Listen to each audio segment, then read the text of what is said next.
And I'll call this first day, fourth regular session to order. Please all rise for a moment of silence.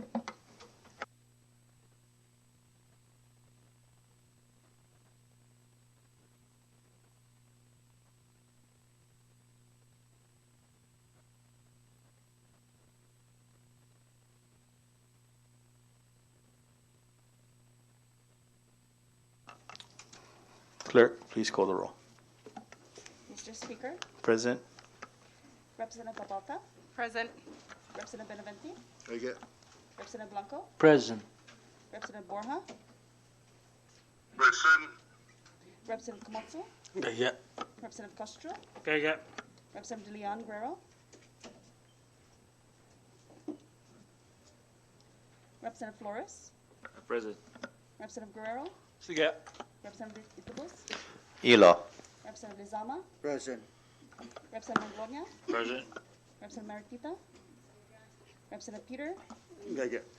Representative Probes, Representative Cristina Sablan, Representative John Paul Sablan, Mr. Gap. Representative Villagomez, Hilo. Representative Yumo, Representative De Leon Guerrero. Yeah. Mr. Speaker, all 20 members are present. Thank you, Clerk. With all 20 members present, constitutes a quorum to conduct today's session. But before we move to the next line on the order of business, I would like to recognize the floor leader for the proper amendments of our agenda.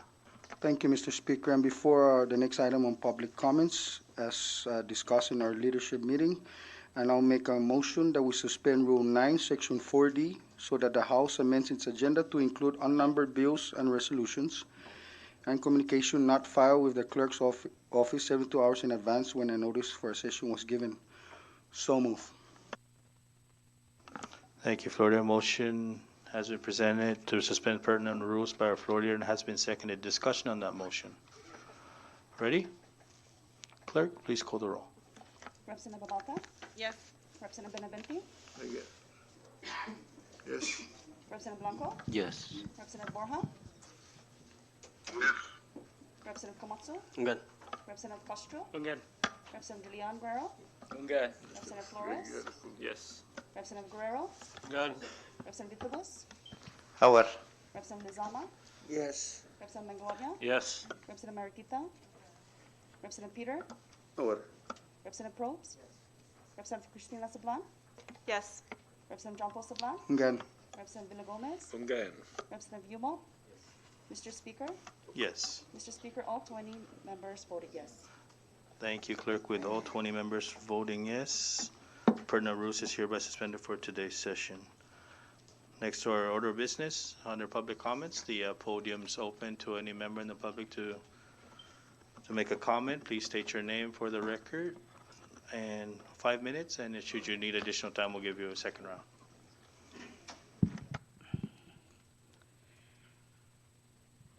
My name is Virginia Villagomez. I'm the Special Assistant for Management and Budget.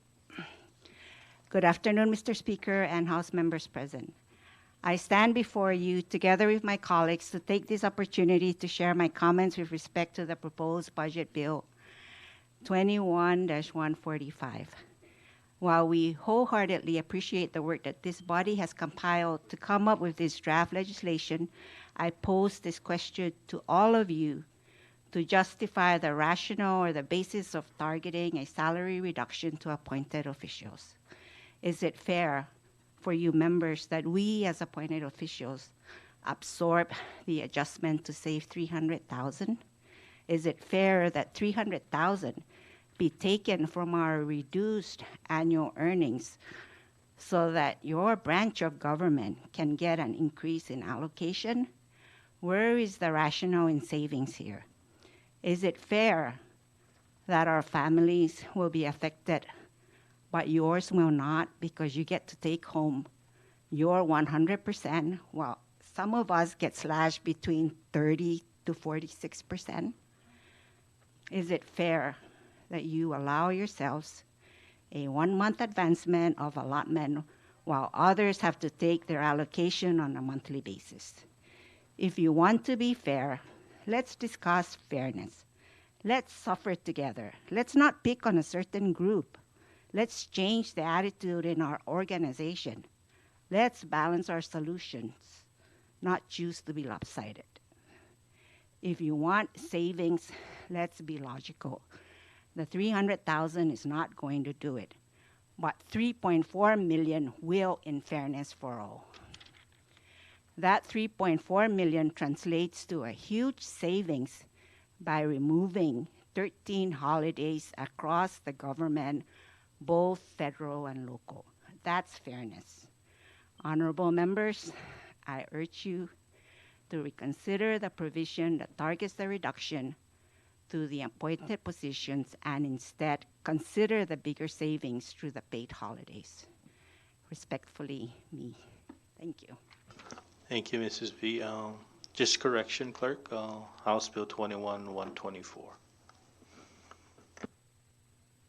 Podium still open. Good afternoon, Speaker Attal, Vice Speaker Dilon Guerrero, Floor Leader Sablan, Chairman Blanco, and honorable members of this legislature.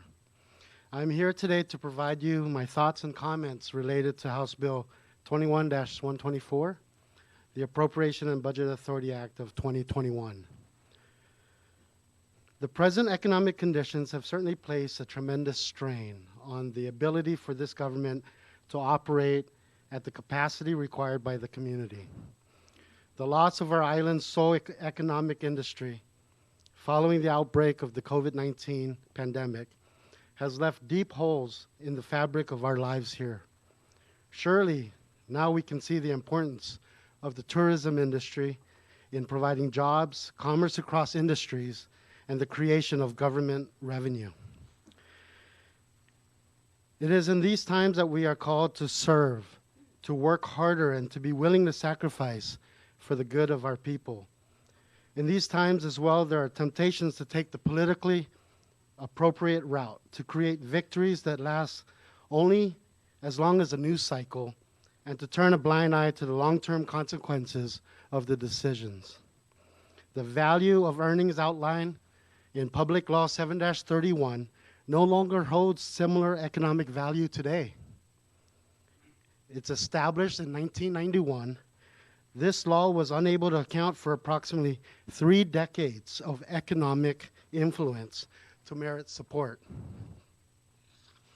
Additionally, the CNMI standard of living has risen significantly since 1991, along with the rate of inflation. Decreasing salaries back to this level, coupled with another 20% reduction, is a vain attempt to cut costs without consideration of its long-term implications. At a compensation level below salary standards, the Commonwealth will be unable to attract and retain skilled workforce. It brings me no pride to stand here before you and defend my value to all of you, yet I am here to speak towards the easy decision to dramatically reduce salaries of our cabinet members without a full account of our value to this community. Instead of speaking to my value as an individual, it is deeply important that I impress upon you the significance of the responsibilities entrusted to the CNMI Secretary of Finance. The Secretary of Finance has the sole authority to provide by law to collect, manage, account for, and disperse public funds, filling the services provided by all government agencies in this community, including this branch of government. This is a trust provided to this position, and a violation of this trust, whether intentionally or not, leaves the individual in this position personally liable. Without reservation, I tell you that this position is one of tremendous responsibility, risk, promise, and sacrifice. But I can also tell you the same for every one of the other secretaries of our government who manage hundreds of staff, navigate thousands of pages of regulations, grant proposals, and the many desires of this legislature. Under this bill, I and the secretaries of the government will continue these responsibilities with reduced staff, lower budgets, and the reality that many of our own staff members will be earning more than we will, according to this budget. Just in the Department of Finance, 30 people, or close to 20% of my staff, will make more than me. What diligent, honest, hardworking, educated people will endure this devaluing of service? What standards are we placing in the administration of our Commonwealth's laws and regulations? We are facing a budget shortfall of historic proportions, no doubt, caused by serious crisis beyond our ability to control. Should the legislature seek to demean the hardworking men and women who proudly carries the stress, hardships, and ever-expanding workload of a cabinet-level position, then it must accept and recognize that this provision was the easiest thing to do, to cast blame on a class of public servants while turning away from difficult choices we must make. Public service should not be a curse. We should be proud to serve and expect to perform miracles, shortening the lives and success of hundreds, if not thousands of people, and to be told that we have no value by this legislature. We should celebrate public service and the choice to serve despite the toll the work takes on us. I made a choice to return home and serve. The fact that I took a dramatic pay cut to do was secondary.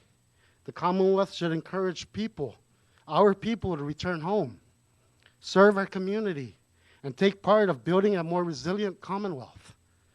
But making this choice should not be a curse. Thank you for the opportunity to testify.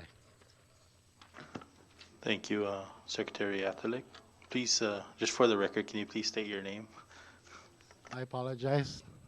David Atelig, Secretary of Finance. Thank you, Mr. Atalik. Podium still open.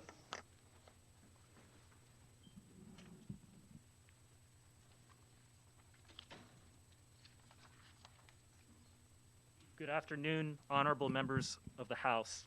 My name is Jean-Pierre Nogus. I am an assistant public defender at the CNMI's Public Defender Office and the acting chief public defender. I am here today to provide commentary on House Bill 21123. House Bill 21123 purports to clarify the definition of dangerous weapon and serious bodily injury in response to a recent case in which a charge of assault with dangerous weapon was dismissed. I speak to you today on behalf of the appointed Chief Public Defender, Douglas Hartig, who is currently off island and expresses his regrets for being unable to attend himself. Chief Hartig has asked me to communicate to you that he has reviewed my remarks and he approves of them. I also speak on behalf of all the other staff attorneys in my office and on behalf of all CNMI citizens and residents whom are presumed innocent until proven guilty. As I said, I'm here to talk about House Bill 21123, which wants to change the definition of dangerous weapon and serious bodily injury. The findings and purpose of the proposed bill characterizes why that recent case was dismissed. Furthermore, the language of the bill itself extends far beyond its stated purpose to clarify confusion in the courts regarding the definition of a dangerous weapon. Instead, the proposed language would greatly add to the confusion, making the definition of dangerous weapon and serious bodily injury so broad that virtually any alleged assault, whether or not a weapon was used, whether or not any injury occurred, could be charged as a felony. The broadness of this proposed language would render the difference between misdemeanor assault and battery and felony assault completely uncertain. It would make virtually any assault a violent felony, would make anything that causes an injury a dangerous weapon, and would expose even those alleged with non-violent crimes to charges of violent aggravated assault. It creates a scenario where many local people who might make minor youthful indiscretions are forever hampered by a violent felony charge or conviction and therefore ineligible for student loan assistance, military service, government jobs, subsidized housing, etc. It would cost the CNMI greatly financially because all of those cases that otherwise would be misdemeanor bench trials will become felony jury trials, which cost a ton of money and resources to run. And by requiring more felony trials, it would greatly slow down the criminal justice process, which means that the innocent will fight their charges for much longer, and the guilty will remain unconvicted for much longer. The findings and purpose cite a case involving an alleged homemade weapon, but it doesn't say what the alleged weapon was. The case cited in the findings and purpose was one in which a DOC inmate was alleged to have used a toothbrush to attack a civilian contractor at the jail facility. But at the preliminary hearing, the prosecution presented no evidence that the toothbrush caused any significant injury. In fact, the evidence presented showed that the toothbrush did not cause any significant injury. Nor was any evidence presented by the prosecution to support the notion that the toothbrush was even capable of causing any serious injury in the way that it was used. Either the evidence did not exist, or the prosecution didn't do its job. But the problem was not with the way the current statute is written. The current language in 6 CMC section 102F is already quite broad, including any, quote, thing by which a fatal wound or injury may be inflicted, end quote. Adding language to include shank or shiv does not clarify matters, because the proposed language does not define what a shank or shiv is. That's what we criminal lawyers call unconstitutionally vague. Even if the new bill included some commonly accepted general definition of shank or shiv, let's say an item not ordinarily intended for use as a weapon, that is purposely sharpened in order to be used as an instrument for cutting or stabbing another person, even if there was a definition like that, this new definition would not solve the problem the prosecution had in the toothbrush case, because they still would have to present evidence that that item was, in fact, purposely sharpened to be used as a weapon. The proposed language would not have caused a different result in the toothbrush case. That's not why this bill is being proposed. The true purpose of this bill is all the other language it proposes. The bill proposes adding to the definition of dangerous weapon under section 102F, quote, anything that in its manner of use or intended use is capable of causing death or serious bodily injury, and anything that causes other injury of like severity. Anything. This proposed language means that any assault that results in serious bodily injury is, by definition, an assault with a dangerous weapon. It renders the difference between Section 1203, aggravated assault and battery, and Section 1204, assault with a dangerous weapon, meaningless. It renders the charges, those two charges, what criminal lawyers call multiplicative. It subjects an individual to multiple punishments for the same offense. That's a violation of the Double Jeopardy Clause. The proposed language doesn't stop there, however. It also proposes to modify the language of Section 102N as to the definition of serious bodily injury. The statute as it currently reads defines serious bodily injury as that which causes a high probability risk of death or actually causes death, or which causes serious permanent disfigurement, or which causes permanent loss or impairment of some physical bodily function. Basically, what everyone thinks of when they hear serious injury. But this bill wants to amend that language in three ways. First, it proposes serious bodily injury to mean any injury that causes any risk of death. That should raise a red flag for you right there. Any risk. We all know that every injury creates some risk of death. A cut can get infected. A person could have a heart attack from fright or shock associated with a minor assault. There's always that potential. But that doesn't mean that every injury should be a serious bodily injury just because there's some possibility an infection occurs or the injured person suffers a heart attack. The legal definition of serious bodily injury exists to distinguish between ordinary injuries that are generally easily recoverable and those injuries that create, as the statute currently says, a high probability of risk of death. This proposed language removes that distinction entirely. Any slap, any scratch, that would be a serious bodily injury under this proposed language. Second, the bill proposes to remove the word serious from serious permanent disfigurement. What does that mean? That means that anything that results in a scar, no matter how small or how insignificant, would now be a felony assault. Thirdly, the bill proposes to add mental injuries to the definition of serious bodily injury. I can't emphasize enough to you how dangerous that proposed change is. Anyone who is the victim of a crime has some sort of mental distress that results. It doesn't have to be a physical assault. Someone could steal your car or swindle away your life savings. It could devastate you, mentally and emotionally. The proposed definitional change would allow prosecutors to charge defendants with aggravated assault, a violent felony, for purposely doing anything that causes permanent impairment of a mental faculty. The ramifications of those proposed changes are stark. They make virtually any assault a violent felony, they make anything that causes an injury a dangerous weapon, and they expose even those alleged to have committed non-violent crimes with charges of violent aggravated assault. This does not produce the clarity that the bill purports to seek. As I said before, it creates an environment where many local people who might make minor youthful indiscretions get a felony conviction and then are ineligible for lots of federal assistance, federal jobs, subsidized housing, etc.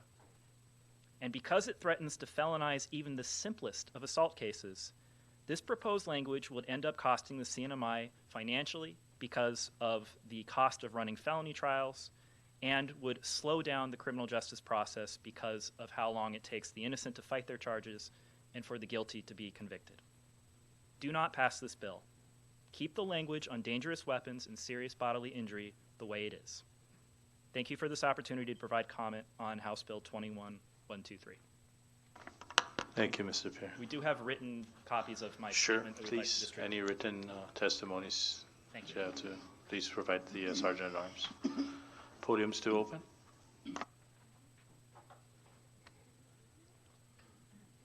Good afternoon, Mr. Speaker, and members of this 21 honorable members of the legislature. My name is Anthony Benaventi. I'm here today to comment on House Bill 21-124 in regards to the salary reduction of the secretaries. I don't have a written statement, but I like to provide my oral testimony from my heart and state the reason behind it. I don't see the unjustly decision that you members decided to cut our salaries. Now I speak on some of my colleagues, on behalf of some of my colleagues. I think, you know, what the governor's submission in terms of the budget, we accept it. Whatever we were cut, I believe we're going to be cut again 16 hours, and we're going to be reduced, not make that much money in terms of the annual salary of 54. Now incorporating Public Law 7-31 to further reduce, you know, and then cut another 20% from that. That is uncalled for. That is truly, truly unjustful. Now, we work hard. We try our best to do what's right for our department. As mentioned by Secretary Atalik and also by Special Assistant for Management and Budget, the numbers that we see in terms of our staff being division directors, managers, there are more than almost 30 or to 50 maybe that exceeds the salary of secretary presently. They exceed so much, maybe by 5,000, 2,000, because the new present salary that was passed on the civil service status can go up to 65,000 for the division directors. Some of you might think that we're getting the 70,000. Never. I've never received that salary. And I'm pretty sure we never will. Not this with this situation of our economic crisis. But to let you know that the budget that the governor submit, we accept. Now for you guys to go further down and reduce further, it's just something that, you know, you guys have to be mindful. We're hoping that you can consider this budget. As mentioned, communication and understanding in how things can be made and how appropriate that we can adjust. But not just because You decide what you want to do. Let's sit down and talk. I'm always, trying to be right and fair about things, but do the same. All I ask is be mindful of what, was transpired in this budget, especially on that reduction in salary. We accept the governor's proposal, but please be considerate on what needs to be done and do the right thing. Thank you so much. Thank you, Secretary Benavente. The podium is still open. Good afternoon, Antero, Honorable Speaker, and members of the House. My name is Yvette Sablon, and I am the Special Assistant for Substance Abuse, Addiction, and Rehabilitation Program. Thank you for the opportunity to speak on House Bill 21-124. Since I heard of the news on the reduction of salary and on the cabinet and program heads, I wasn't sure how to address you today because I was completely confused and perplexed. And this morning, I still couldn't make sense of what's going on here. Yes, we are fully aware of the global pandemic and our financial situation. We have been dealing with the disaster at a community level for many of us since Sotolar. We stood under the sun, we sweat for hours and days, and stood in harm's way to serve our people. If we weren't working along our frontline workers, then we were operating behind the scenes. All night, I thought about how do I address something that I have no understanding of, no basis to go off of, or to reason with. And equally important, how do I address these fine, honorable members of the House? Folks that I honestly believe in and trusted that would always have everyone's best interest at heart and in mind. Yet, I stand here before the authors and co-authors of this bill, and I am still at a complete loss. What is the logic or intent to very specifically reduce the salaries of just the cabinet and program heads?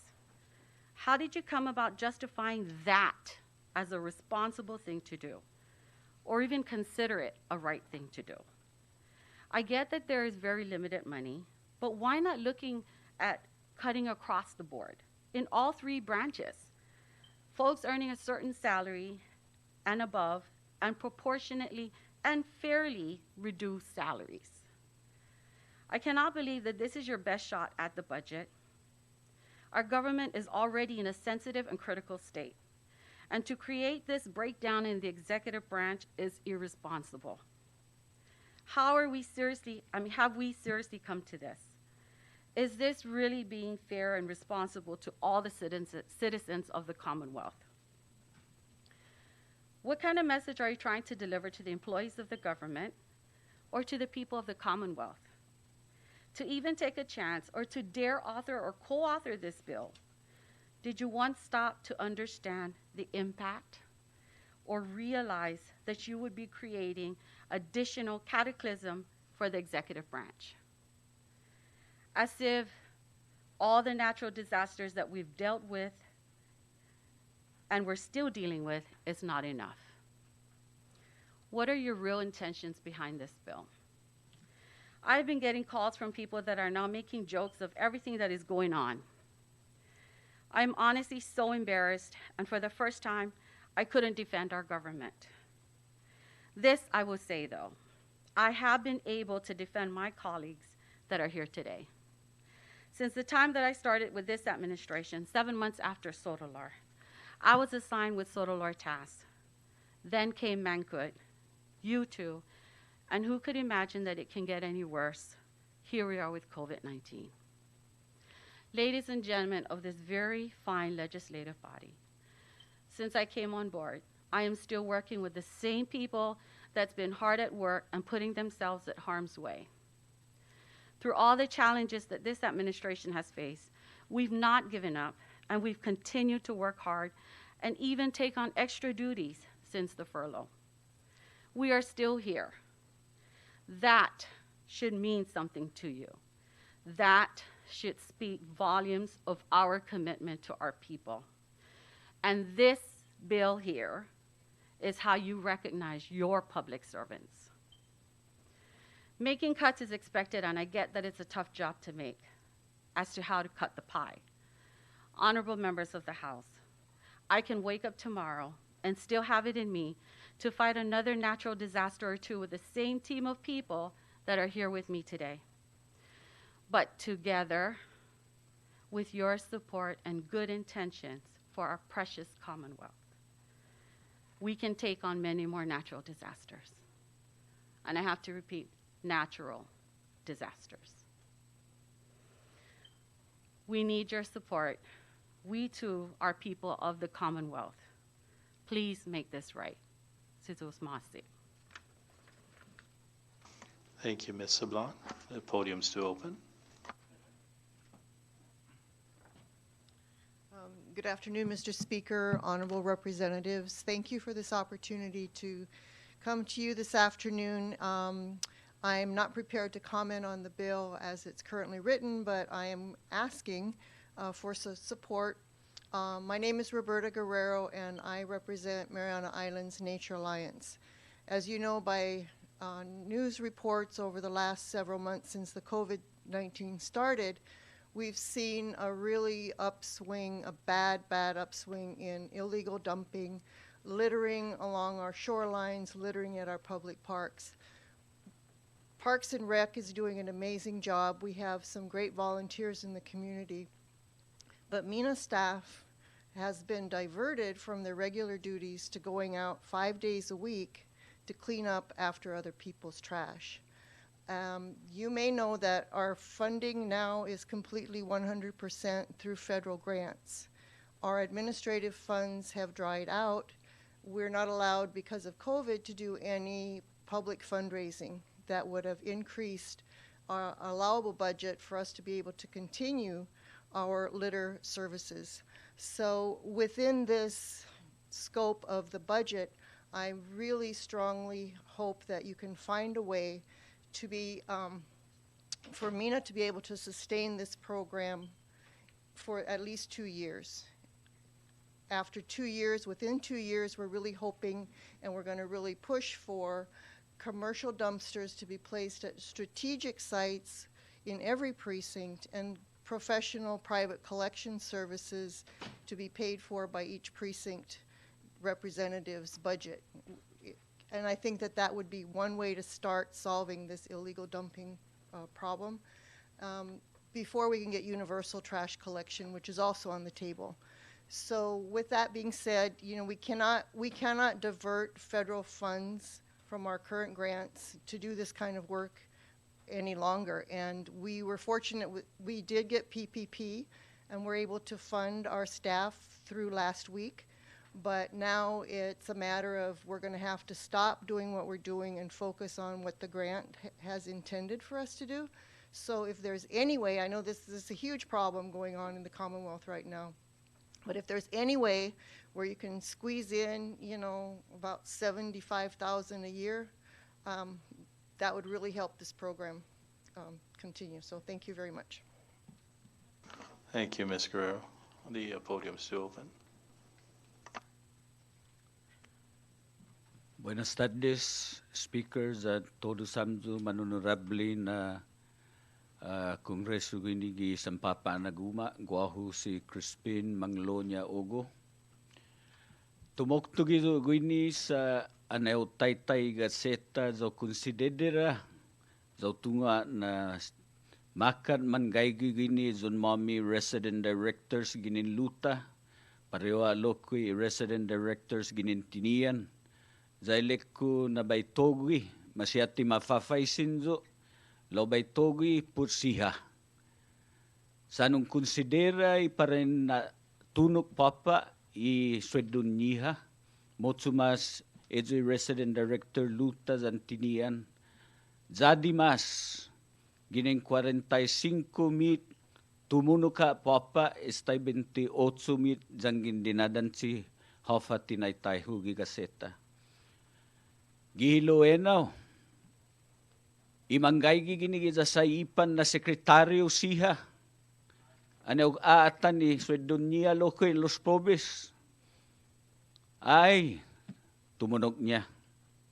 Jadi ta konsidera kumuhamdu para in dinirihi isalapi gininisang papa na guma hulu gui estay gobyerno hanafatu magi ihafa proponi na ganansya para in atan. Zanay man ninay hamdu para natunog sa dunya los pobres na isiha umaata ni gobernamentota Marianas. Siya umaatan gobernamentota. Kada departamento ginigiza sa ipan, guazo na un departamento 8 izonya division, Japon riba papa. Toda na fan manliliam zo, nasiha maniantin i gobernamentota. Por favor, considere, no? Gofa suhamzo. Ihafa na provision gi budget in na holum. Put para in reduce with dunya ni los probis. Funa sena na provision. Congressman Dono Manglonia. Congressman Borja from Tinian. There's only 2 of you in here. Zay mazuria manggaygi sa ipan. Utungwa na ni suka mambotam zo dos na paumamendeno na provision. Zaman malago palo humano na wana. Lo kwentusi zon mizo kolik sigini pago na ora. Na matto na pengkwentusi mangasong mizo. Neno na provision geno impega gi budget put reduce salary anesthesia na los probis. Sinya enggana konsensya niyan man malago amso. Munga na paragwa gini eji sinentin pud na igwa man ma-layoff, gwa man ma-furlough, zahamzo man na man secretaries and resident directors, man takilo sa mizo. Eno na sinenti na ukomprende eno na sinenti. Loti malele fo loki na kadgunya estisya na taw-tawgwis. Wazo na opisina 30 taon niya, lo ma-reduce pa, lo still mega ikatgo. Tama na masasangan ko ini. Nagwaji 4 tiong niya esta za 1 agi. Hasu faneno. 4 na tiong un tauto. Motsuma si secretary, resident director. Estaba secretary and resident director. Aday na kuntodo pago, mambubos kada, titatumo na. So considera lay los probes. Considera eno fafay sinamzo atanzi provision na impega geno izun mizo budget na pen reduce izun niya salary then ason dos bams si Jesus Mose. Buenos dias. Si Jesus Mose, Congressman Ogo. The podium's still open.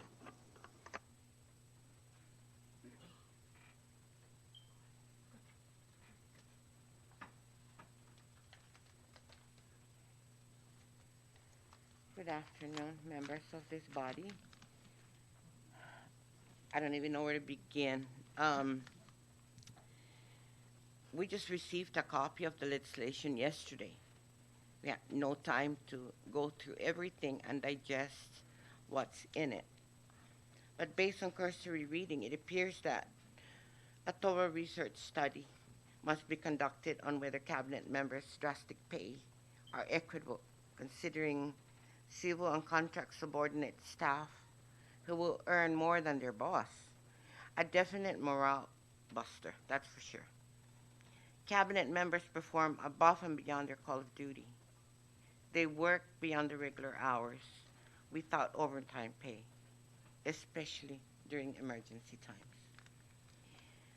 This bill will further hurt the people's spending power, considering that we have had reduction of 8 hours, other cost-cutting measures, further reduction to 16 hours, and furloughed staff.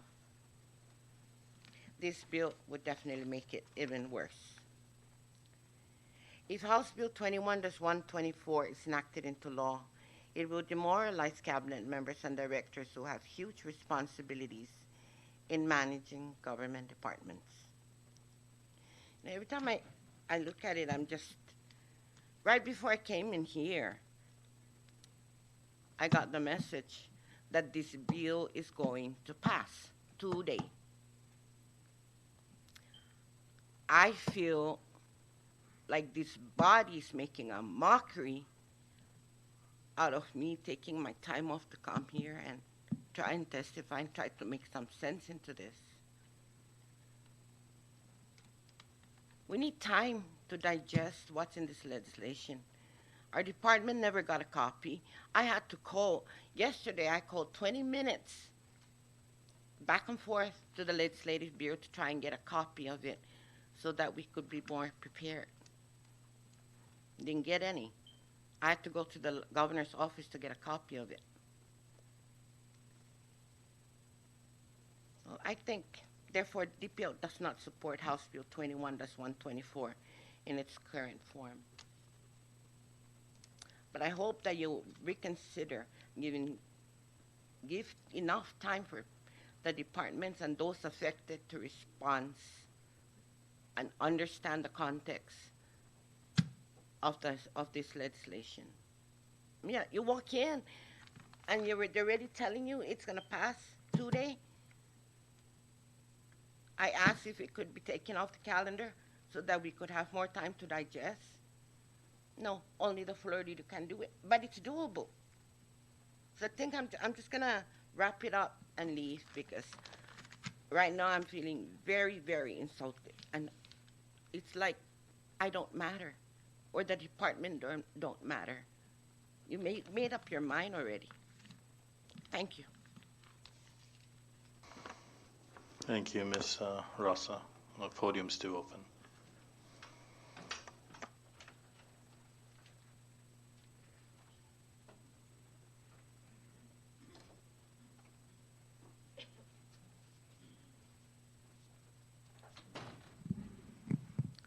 Good afternoon, Mr. Speaker and honorable members of the House of Representatives.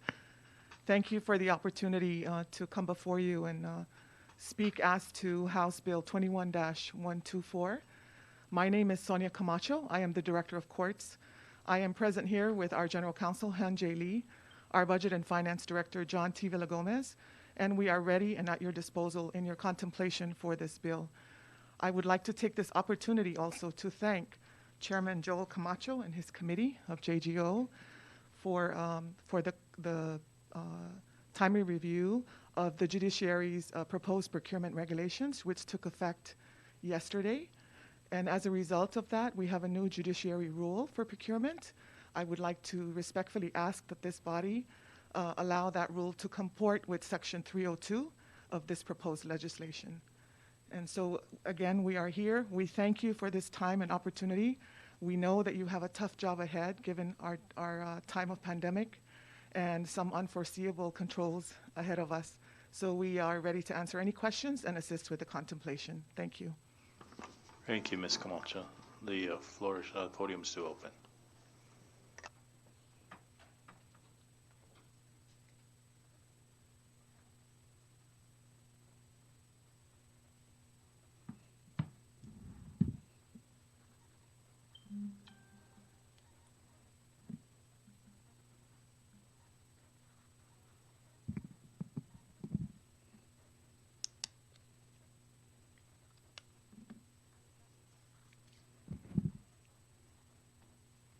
Good afternoon, Mr. Speaker and members of this august body.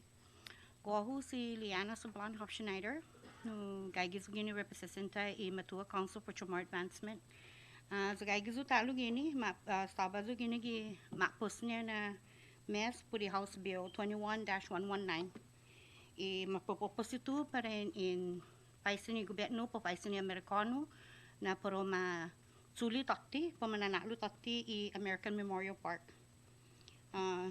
Talo, malakas sa bisangan na tutungo ko talipapara apat na sotsogi or titalipapara. Sago, iniliparaw na titalipapara. Sa mentras man manggagawit sa lapi gi Amerikano, in fact, man aazawit, taaamot tati ni mas dangkulo na tano ni aatan. The National Park Services no tatunga na medzing man atan no parks more than 1 million square meters of public parks gitano atan. Tapago na tempo ni ti tibiripiti ako sa usangan gi June, ani makto magi. Lo pago na tempo ne no COVID bulan salapi mana alum gini Amerikano. Pago na tempo para tagago takti Amerikano para ita patamaneha izi ni titalangat may sayit ne. No suspicious ano. What I'm trying to say is House Bill 21-119 that purports to take over the American Memorial Park properties is very suspect at this point. If we are going to be addressing this with the proposed legislation that became public law under the Commonwealth Improvement Development District, that was superseded by, that was proposed legislation that came with the SIDS, that I'm glad that that didn't make it up, because it's actually an annexation of the entire Garapan. And if we're going to look at the development of Garapan district with that concept from the Planning Council consultant, Mufi Hanneman, the former mayor of Honolulu, in that context, I think that this body should go to Hawaii and revisit that. Revisit what's happening in Hawaii and what's happening to the native lands and what happened to the native landowners of those properties in Waikiki. If that's our vision for our people, then I'm going to leave it up to you guys for the next generation to look at your legacy.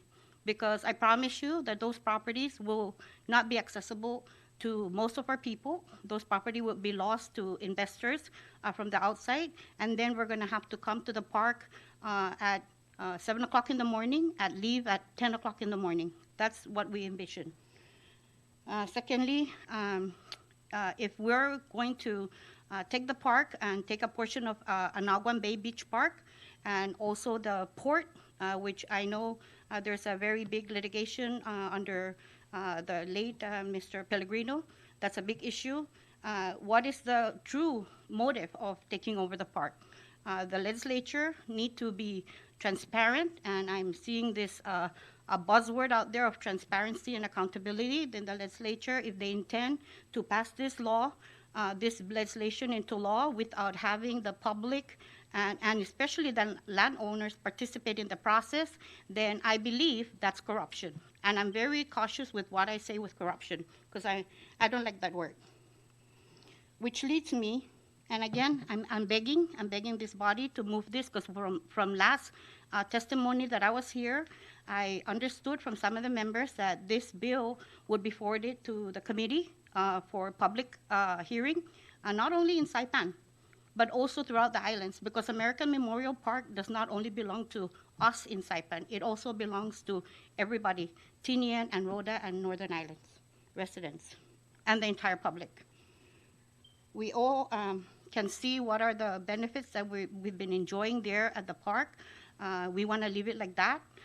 Of course, it's not a perfect situation right now, but with the help of Kilili, Delegate, with all due respect, Delegate Kilili, with this Congress, I'm sure that there's going to be a better partnership, and I see a partnership with the parks, the federal government, as a good partnership with the CNMI government, because we don't print money.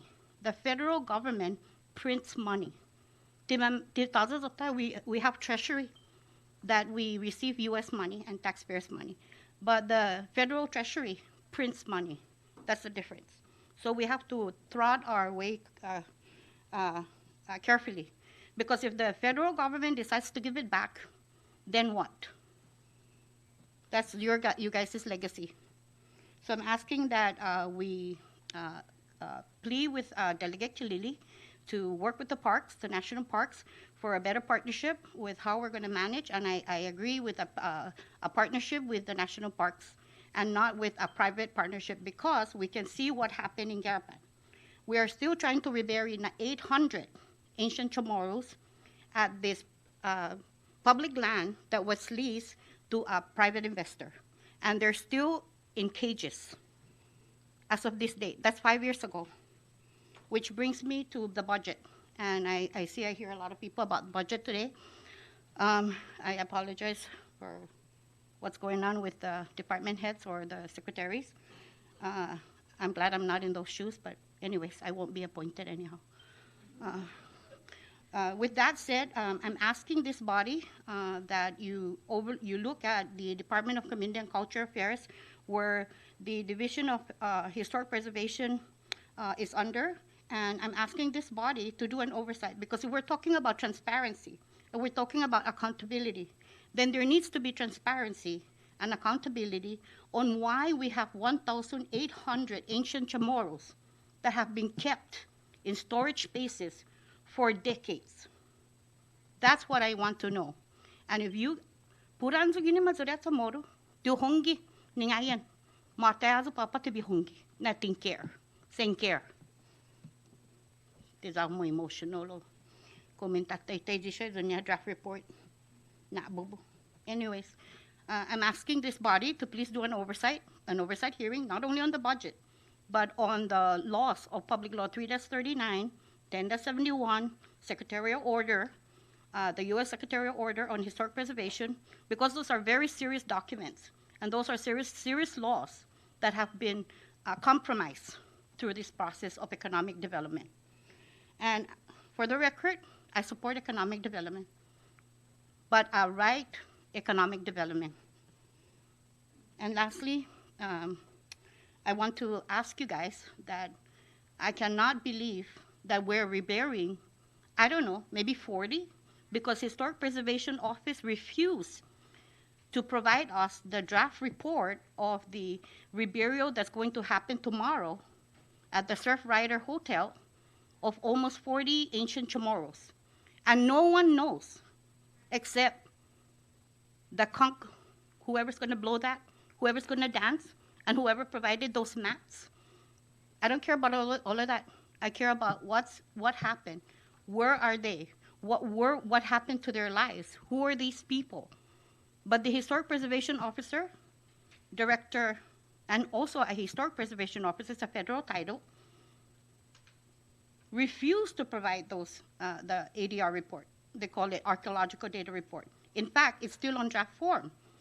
And accordingly, if it's still on draft form, why are we reburying something we don't even know?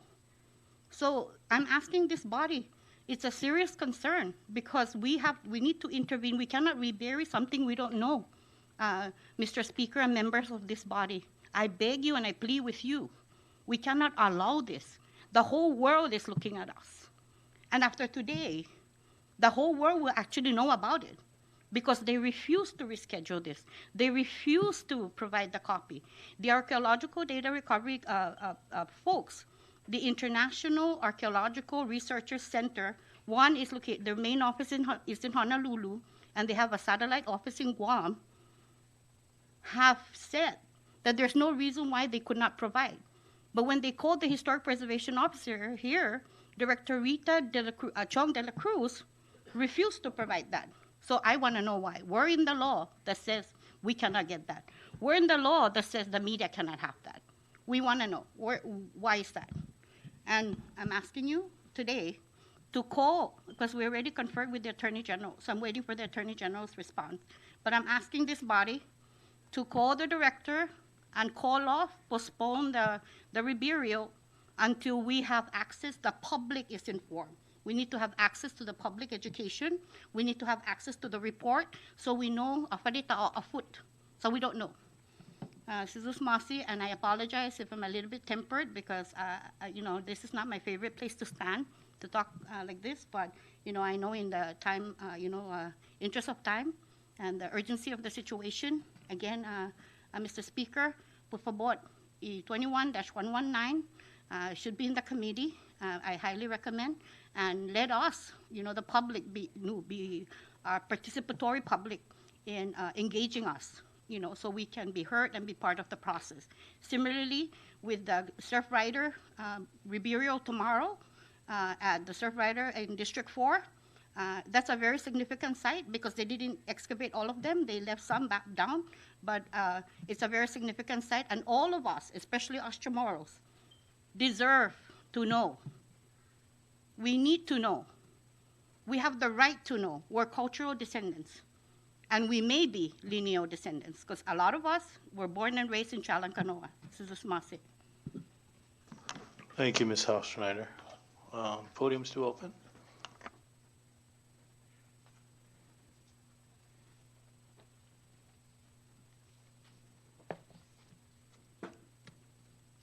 Good afternoon, Speaker Atto and members of this body.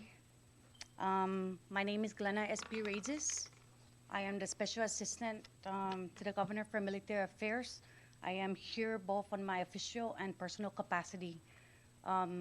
Yesterday, we learned of the legislations that is being introduced, and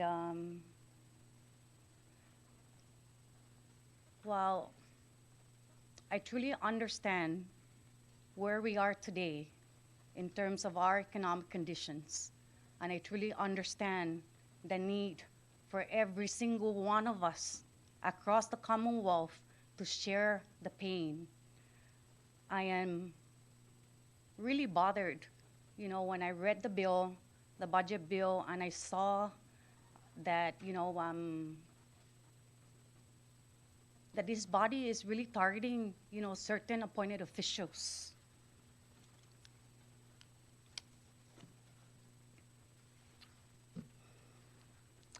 Reverting back the salary scale of certain appointed officials to the 1991 level, plus additional 20% reduction, is something that I'm having such a hard time grasping.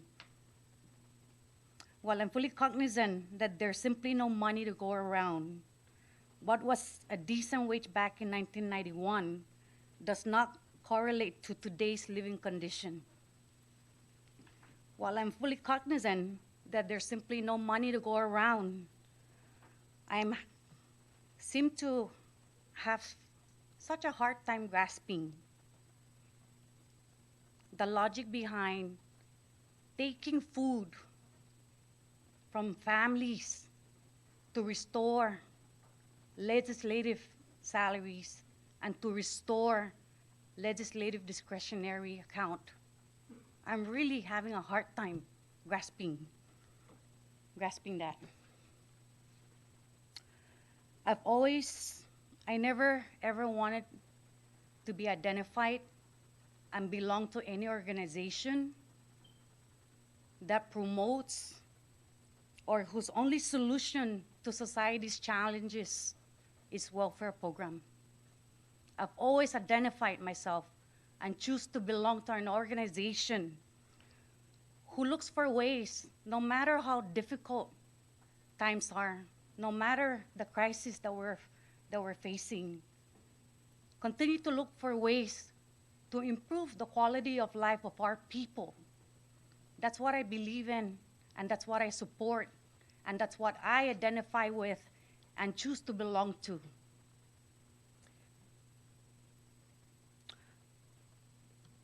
I have watched many cabinet members during the Super Typhoon Yutu and even this COVID crisis, pandemic crisis. I saw them. They left their families during Super Typhoon Yutu.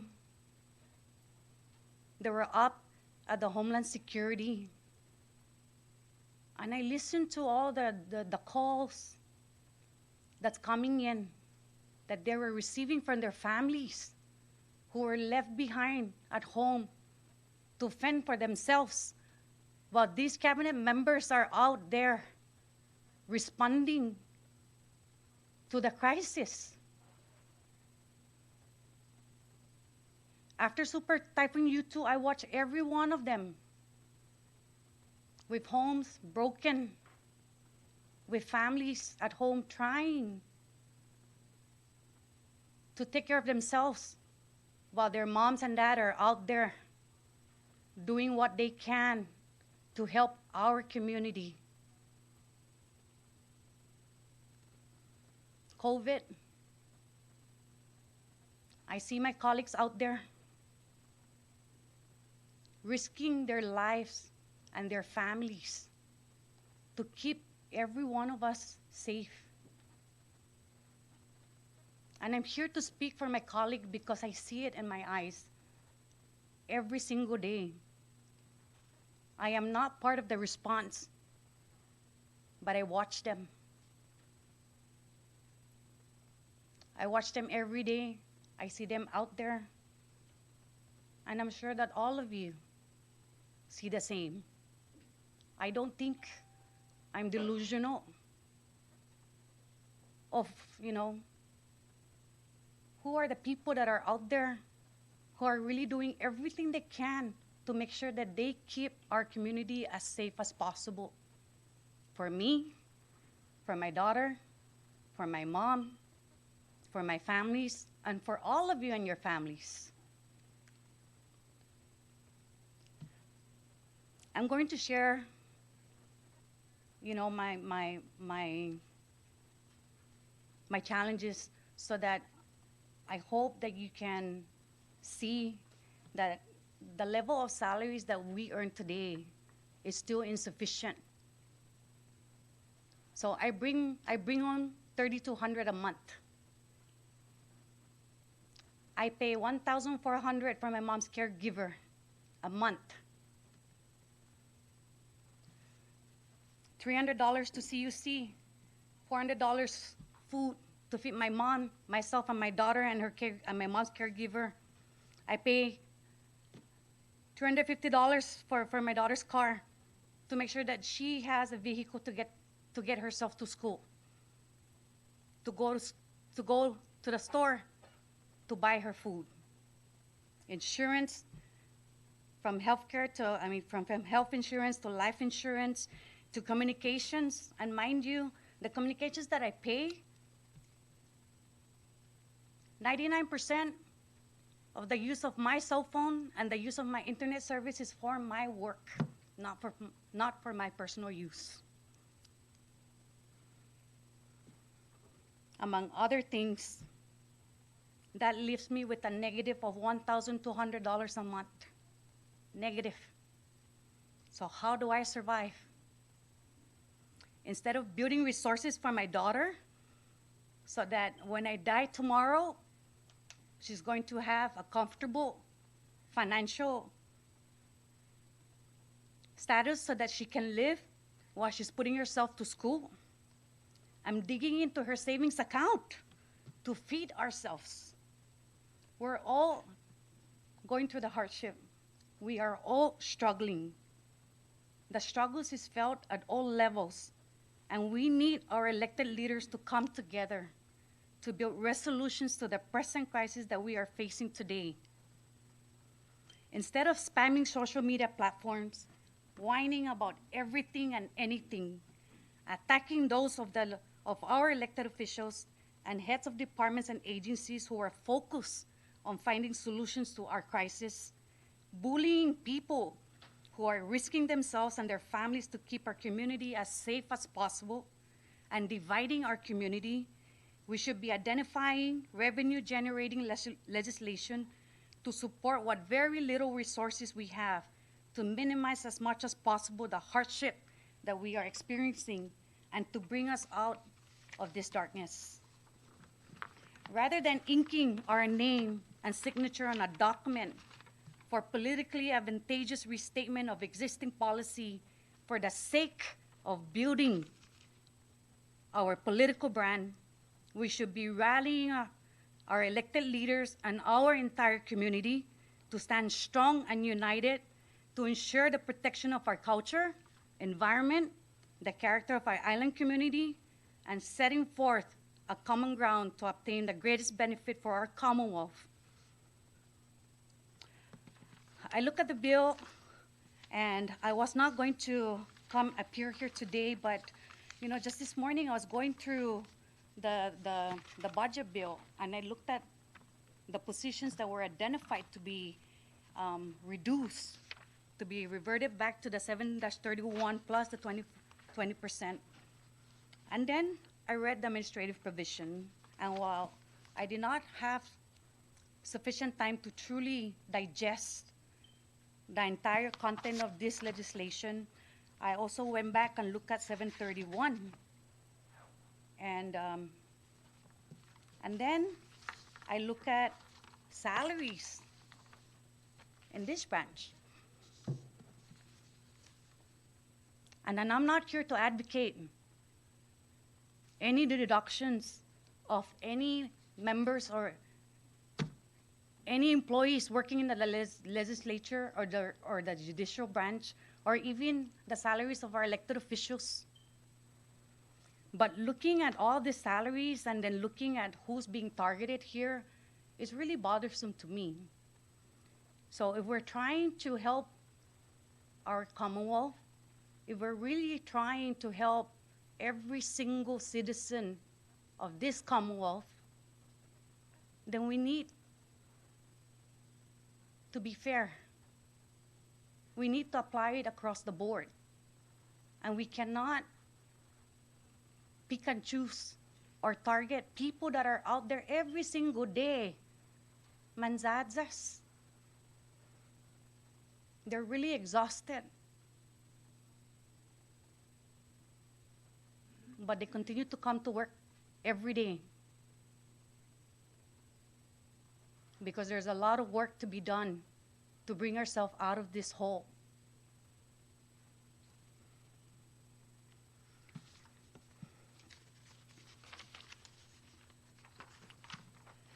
So instead of taking from Peter to feed Paul, we need our legislature and our administration to work in unison to strengthen the partnership of our government with business communities, educators, and our citizens, and work towards reviving and rebuilding our Commonwealth workforce to rebound from this crisis and build a more resilient labor force that would be better prepared for future natural disasters and pandemic outbreaks, and to ensure that our community does not experience the same sufferings.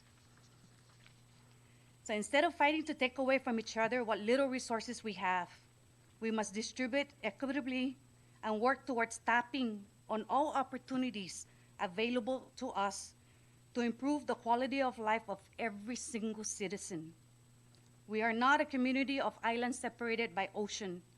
We are a community of one Commonwealth. We are facing extraordinary challenges, but I always believe that with every challenge comes opportunities. Our direction from our governor and lieutenant governor is to step forward beyond our comfort zone, to look outside, and to leap forward to capture every opportunity we have, no matter how small, to bring us out of this darkness and to continue the important work necessary to bring us to where we need to be, a strong and sustainable Commonwealth. We need to depart from the feel-good policy-making climate, especially during an election cycle. We must expand our community's capacity and adaptability to policies that would meet unanticipated disruptions that impact our livelihood. I am asking all of you to support the people who are out there every single day, risking their lives and their families, who are so exhausted and are at the point of complete burnout, but who continue to report to work every single day to help you keep our CNMI afloat, ensuring delivery of essential public services, while finding means to continue helping you, our elected officials, bring ourselves out of this darkness. I am asking you not to be distracted by those who have absolutely no idea what to do to help our community. Please remain focused on finding solutions to bring us to where we need to be today, while you work towards building a strong and sustainable Commonwealth for our future generation. Zidus Masit. Thank you, Ms. S.P. Regis. The podium is still open.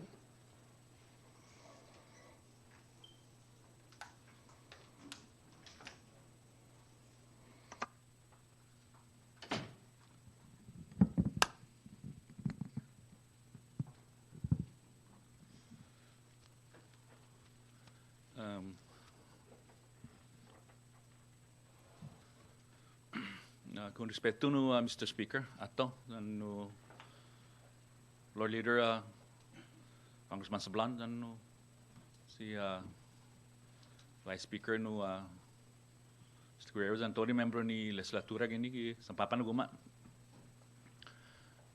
gimagate ba kwentus no Ya seguro no kana motto ma amina dos para vida cuentos lo está no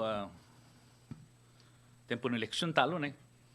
Ja toda majority amjo basa gini no membro ng legislatura jan ni matututsu ke legislature ne. Many years bulaw li karironyas ti public policy ja dispensa jo. Good afternoon, Mr. Attorney. John Koo. Mr. Koo. Good afternoon. Sorry to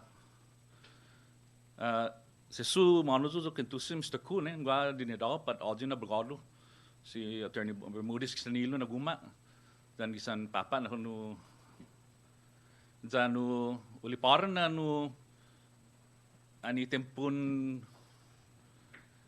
ani demokus ti magdokta magalain ne si Torres ani para impeach gad madogo ganlo zo pwede mattu tataba zawai sa no ama multiple cancer survivor the pola the leron talon be fattu be explain sti the mas no be explain por sti medical referral sa donklus ti no ite so mizo lokin medical referral sa in embarrassay man tawta ni man malongo ni lo testir mattu zo por medical referral mattu zo por sti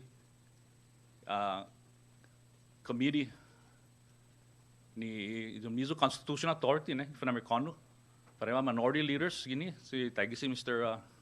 Congressman Probst and Tina, you're the minority, one of the minority members and all the minorities then no majority donklu mizo no encargo nisti mizo constitutional authority ne legislatura then in next issues ti ne for create Mr. Speaker ne I constitutional committee ne no standing committee or special committee myself ang sangan lo basically was mizo authority for an oversight myself for an ina if in tomorrow ne oversight for ina pon lipara in Espanyol dan officer ne lo staba zo gini ma hire zo loki as a consultant ani tempun from impeach former governor si Fitio the tempun election loki zo ne waswa dokumento man masuchulia lo kulan shock ko loki ne lan man manzol kulanya konteran dokumento si patatay za forma ina ne lo usupota afa decision ni majoria dan minority ni isang mizo committee masafa di sidi ni pamimbestiga pen ina pen lipara pen soda hafa kami kelengya ina liligo ne jadi kita sepopota samzuman manay pudet dan pueto nesti na posisyon Mr. Speaker lo gua problem man mambi gini loke kumu toto tanu zo ne da dangkuluma semasaga so saipan temporário por isso com medical condition lo tinian ne toda mungok namang gagi sibis tima foto so papa sa tiyo bisisita dangkulo na expansion pumas sedi ginafan gini alatsan na guano joint resolution put pumaposi at tiningo fana nogo no lokis Congressman Babota ne no dangkulo na para development tinian jajiki gini na Amerikano ne sa tafin mas tigi 1976 Des graduzo I was 10th grade 1978 constitutional governor high school zo gaigizo Minnesota zo li todos ti pasunya from 1972 to 1976 mangwagolam tinian mapopoksay zo tinian tepuntiti navy ulia si todo pau na tempo ne masya often natural disaster debit afan medgut lo imus tod ba zo gini esti zotta economic development go ne uhongi economic development lo debi ta balansa debi ta atan komolik praita panguna tempo jan mamala tempo fa magonta par ahi za unu economic development gaigi gi historic preservation office dan gaigi community and cultural affairs office lumega lujisti imagalay si Ralph Torres and segundo magalay si Parna Palacios anima punta ne si si Robert Hunter sa tabazo gilu gizaway I'm recovering from cancer surgery in Queen's Hospital send zoku no letra ni para mga mapunta sa uli posisyon niya ng karera niya na baba pragitan ni Chamorro tiwagaf mulik dabi na liyam zo pasunya mona gay budget in into 10 pago ne Debing of ina, often chegi, ko yani nai budget, ko magan matsutsogi, I mas importante po matsogi, gi dididi naslapi. Lo malaguzo, Mr. Speaker, then nago Mr. Chairman no Jejo, Congressman no Kamatsu, then Chairman no Natural Resources, tagi si Congressman Bora, siton. Ison is gaya siton. The joint oversight. The Bifanolo Gupa, Senate, Bifaisin Lokis Congressman Senator Cruz. The government investigation. Sa siyastik mo fin ma. The Jokku specialties the archaeological. Lo have a bachelor's degree in history in Asian economic and Pacific Islands. The University of Hawaii. Gua problema sa ani dokku ji be sunshine papa ne. Masangane na pumaksa sa gua niaftan sa morugi. Ani magwahi ne. Tiyo ko contract casino. Wala ni ma-select ko papa ne. No? It's gino tutun to my testi. Mahanuzo pa HPO. Mahanuzo pa University of Hawaii and Manoa. Hamilton Library. We research. In my recovery.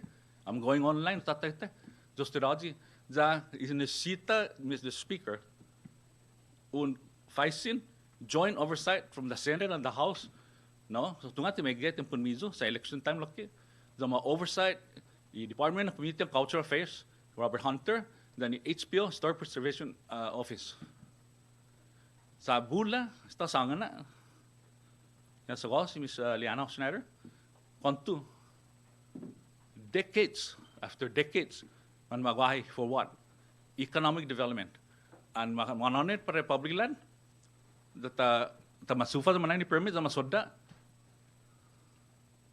Gwa condition nito, the permit, Mr. Speaker, dan todo, dan Jejo, Chairman Kamatsu, gwa condition. Gwa condition nito permit. Gwa archaeologists on yan no standards by the U.S. Department of Interior under the National Historic Preservation Act of 1966 as amended. Then gwa kita Public Law 3-39, todos siya na line gwa regulations. Man hauling archaeologists, man huzum, man hauling investor, man manayin permit, man huzum. Stapago si Mike Fleming, jota local archaeologist, principal investigator, ti man mapapasin ni papay sa niya, Lo ti dokku no na si Mike Zan Izuniano group siya pro financing pero na payment sa pamatsogi maluk osteological report all kinds of report the pago ne bula Mr. Speaker permits are going on being reviewed by HPOs and BCQs and todo siya one stop apparently kada masoda no tauto ne archaeological sites todo di coastal sites. For thousands of years, manggagit sa moro kisa, man mahafut. From Chalampio, in Aitsulu tinian, Tsugao, Istipapa, Anaugan, close to over 3,000 years. The manggagit siya, thousands some. Kanakada mes, man nanipay gumanjus, man manafurit tauto. You know, man manyanata, maniluta, no familata, todo, manatungota. Importante na oversight. And na, Mr. Speaker, no, Mr. Chairman, no, Chairman of JGO, Mr. Kamatsu, por favor, Zuma authority, no, government operation, zabi anuluga Senator Cruz, zabi faisin. Zabi investigas as soon as possible. Agupa po fan man asangan na, po fan man hafut. The go reviews the HPO regulations, gagi cinemalaw.org, all the HPO regulations, many times, the todi cinema laws and the national store. Tisinya un hofut na to comprendis draft report ta. Consina in pass bill gini, you members of this house draft report na draft bill. No, and stuff fine no, then pass it's fine no. The archaeologists na linga draft. Gagag regulation, linga final report. Zan todo do, zan gwa public education. Lo amzuni man samoro gini ne, manggahaga. Gazo mizu diane ne. Itane na toto I1 I2. Tota no diane. Za ifamalaan gini man magas sa siya gumogoti na kongresa.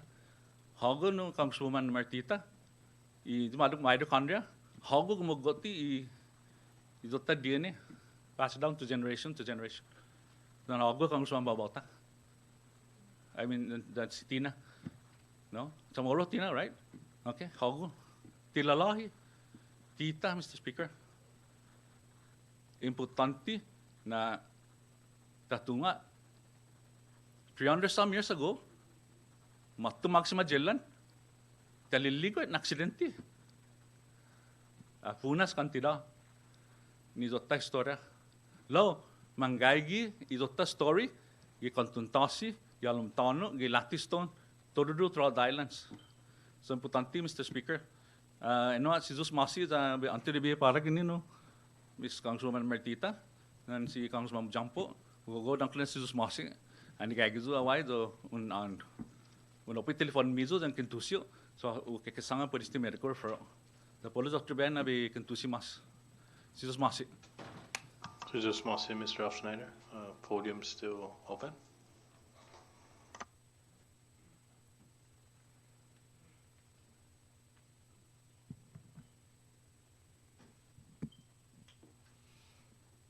Thank you, Mr. Speaker. Alpha Day Tiro, good afternoon, honorable members of the legislature. For the record, my name is Kevin Bautista, Press Secretary for the Office of the Governor. I'm here not to talk about the salary cut. I'm here not to talk about the percentage of what cuts are going to be made by this body. I'm here not to talk about why I'm being singled out as one of the only senior staffers at the governor's office on House Bill 21-124. I'm here to talk about the potentially dangerous precedent this body is unilaterally taking to discourage young professionals and rising government employees with years of experience for positions of leadership in our government, both now and for the future.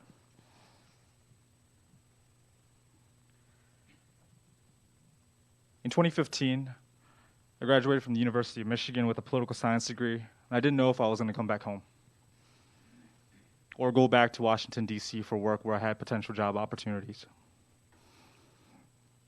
I always had a deep desire to serve our island community with no political affiliation starting off when I came back home in 2015. Didn't know where to begin or how to start when I moved back in July 2015. But I had folks who, and mentors who believed in me, just like every other young professional in the Commonwealth, who believed and encouraged me to work for offices around the government, such as our congressional office, the governor's office, and certain other offices around the government. After 4 weeks of waiting and following up, I didn't get a chance to see any type of progress and consultation with young professionals trying to not make their name, but make an impact in terms of truly looking at what the definition of public service is here in the CNMI. Not even like a courtesy call or wherever in terms of communication between what we're doing as a community, looking out for the empowerment of young professionals, trying to make an impact on these 14 islands we call home. But then my mom said, try applying for the governor's office. I didn't like the idea at first, to be honest with you. I'm going to tell you right now. My first thought was growing up under a terrible administration in the early 2000s and seeing my mom and dad, who were former CW workers, now U.S. citizens, in Precinct 2. Seeing my mom and dad trying to keep it together on some nights because the economy was just so bad and they were struggling as contract workers to make ends meet. But my mom said, go ahead and take that opportunity. So when I was in Ann Arbor, back in Michigan, I started researching about the seat of my government back home. I've been away from home for so long that I didn't know there was a young governor, or young lieutenant governor at the time, a young chief of staff in the administration and a potential upswing, since given that the Bureau of Economic Analysis has shown that the CNMI economy started growing after 2011. Thinking that when I came back home that there was going to be something for me as well as other young entrepreneurs coming back from the States. And I had the opportunity to eventually start working for Lieutenant Governor Torres and started giving back to this community, not trying to make a name for myself, not trying to make anything in terms of promoting a personal agenda. I just wanted to give back. Wanted to put my political science degree from the University of Michigan, wanted to put my professional experience from Washington, D.C. back to work as a policy analyst for the Office of the Governor. Simple as that. No politics, no anything. My first week of government that weekend was Typhoon Solar. I remember working with Congressman Ivan Blanco, who was then the press secretary for Governor Enos at the time, and working on ensuring that we had a strong public information campaign on disasters on a typhoon that was hurting us for the first time in about 15 years. And then all of a sudden, after getting over Typhoon Solar, in December of 2015, my job description changed. Lieutenant Governor Torres, myself, and the other young staffers in our office moved over to the Office of the Governor to take on a larger role. And one of the focuses that we had to do was we had to grow up quickly and address challenges that were present along the way, but to learn and to do them in the best way possible. When the Commonwealth was facing an economic and humanitarian crisis with the expiration of our CW visa program, I was part of the team that stepped up with Governor Torres and this administration to pass meaningful federal immigration legislation for the Marianas and with this legislative body at the time as well, because it is a team effort to get things done, because we are 14 islands in the Western Pacific trying to meet economic viability, because we have problems with our labor viability and issues in terms of how to navigate through the military infrastructure problems within the country.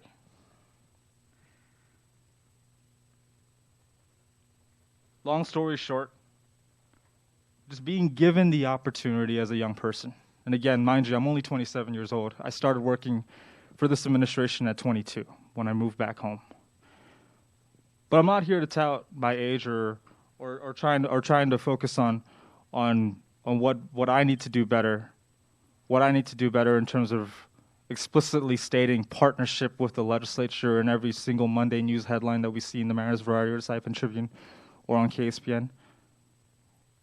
It's more so focusing on talking about the precedent that we are setting for young professionals who want to come back home and want to make an impact on the Commonwealth government and on the islands that they call home, regardless of the politics. We know that we are in the midst of a COVID-19 pandemic. I'm the communications director of the COVID-19 task force. To this date, I have not taken COVID-19 pay, knowing the lessons that we've harped on and talked about since Super Typhoon U2. During my tenure as press secretary, I've taken a salary reduction as well to pay for a staffer that was under my watch, who is now a member of this legislative body. I want to focus on this more so from the standpoint of, I'm not looking at the percentage of the salary cut. I'm not looking at the figure of the salary that I would make, because if this is going to be unilaterally addressed and voted on, I'm okay with that. That's the democratic process. And that is the process that this separate and equal branch of government is going to take. But the focus remains here that if we really want to change the way things are being done in terms of efficacy and efficiency within this government, both in my field as the communications director for the administration and as the press secretary for the governor and the lieutenant governor, or from the standpoint of how we can fix the permitting process, how we can fix the way we talk about economic development and how we talk about negotiations with the military, I think we can all agree that we need to raise the level of talent in the administration. And fortunately for me, speaking over the last 5 years working in this administration, I can confidently say that I have worked with the best administration in CNMI history because I see it every day in the level of work that they do. Mr. Speaker, I apologize for taking too much of your time. Thank you very much. I respect all of you. Again, for the record, my name is Kevin Bautista. I'm a registered voter of Precinct 3, 3B. Thank you. Have a great day. Thank you, Mr. Bautista. The podium is still open.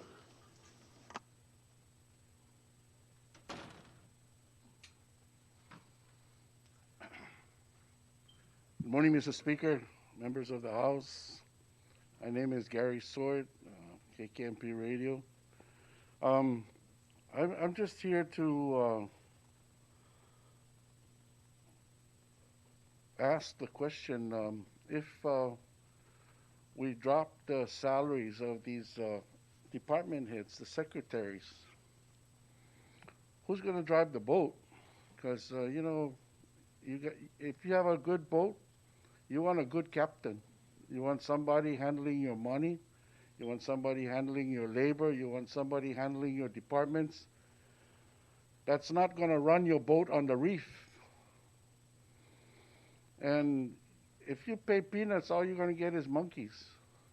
If you drop the salaries of these secretaries that are running our boat right now, take, for instance, Dave Atalik, our Secretary of Finance. He left a good job. He's a local boy, he's a Chamorro. He came home to serve his country, and he came home to do the right thing. And I have him on my radio program at least once every other week, and talking about PUA, talking about stimulus, talking about tax refunds, talking about child tax credits, and keeping the community informed.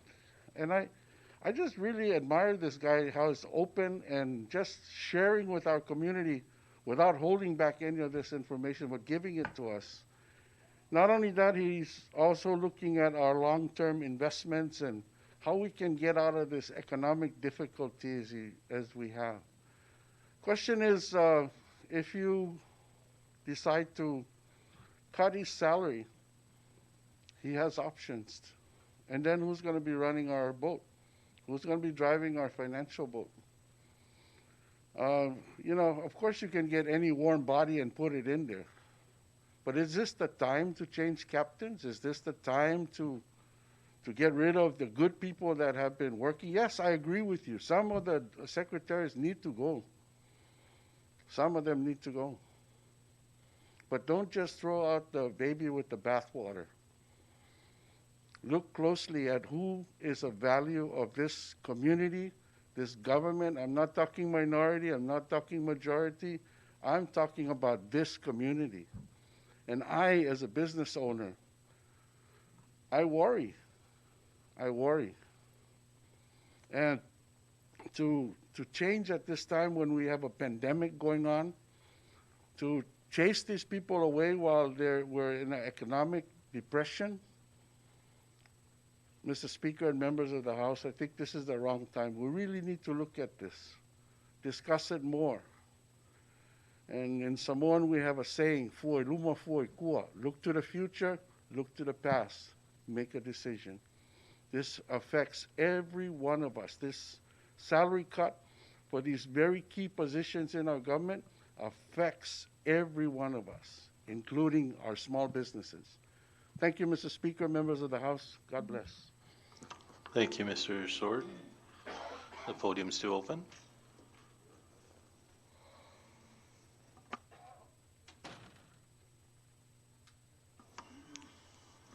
We have none, so we'll move on to the next order of business. We have none under journals. Under introduction of views, I recognize Rep. Joel Camacho.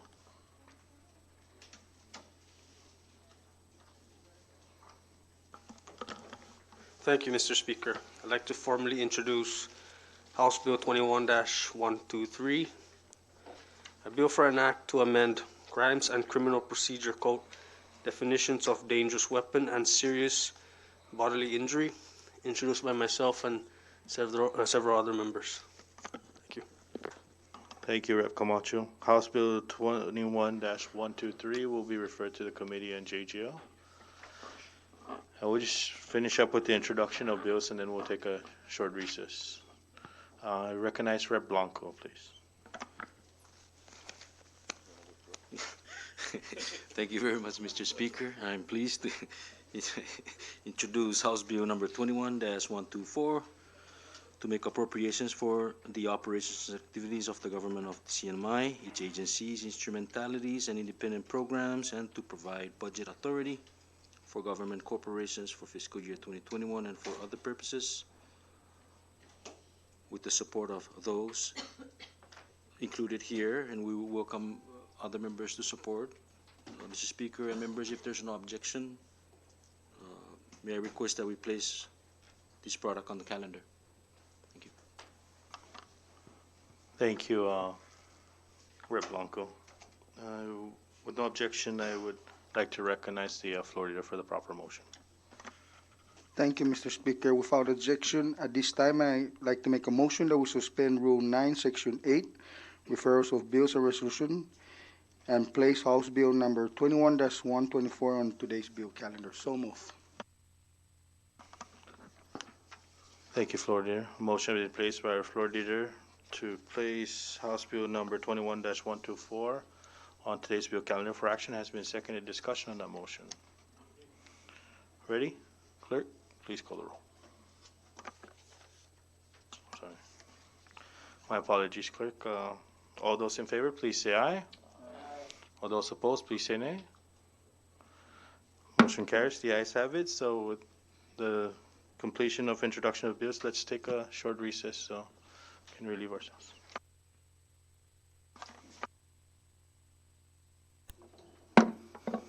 Members, we're back into session and we've completed the introduction of bills. We have none under House local bills, no legislative initiatives. Under resolution calendar, I recognize Rep. Lipon Guerrero, please. Thank you, Mr. Speaker. This is to officially introduce House Resolution number 21-33 to honor and appreciate Tasi Tour and Transportation Incorporated for their outstanding tourism-related services as the master concessionaire on the small islet of Manyaga for nearly 31 years. Mr. Speaker, if there's no objection, I would like to ask and seek the members and introduce this as committee as a whole. Thank you, Mr. Speaker. Thank you, Rep. Lipon, and thank you for affording all the members to be a part of the resolution. House Resolution number 21-33, without any objections from the members, will be placed on resolution calendar. No objections? Thank you, members. Now I recognize Representative Joel Camacho. Thank you, Mr. Speaker.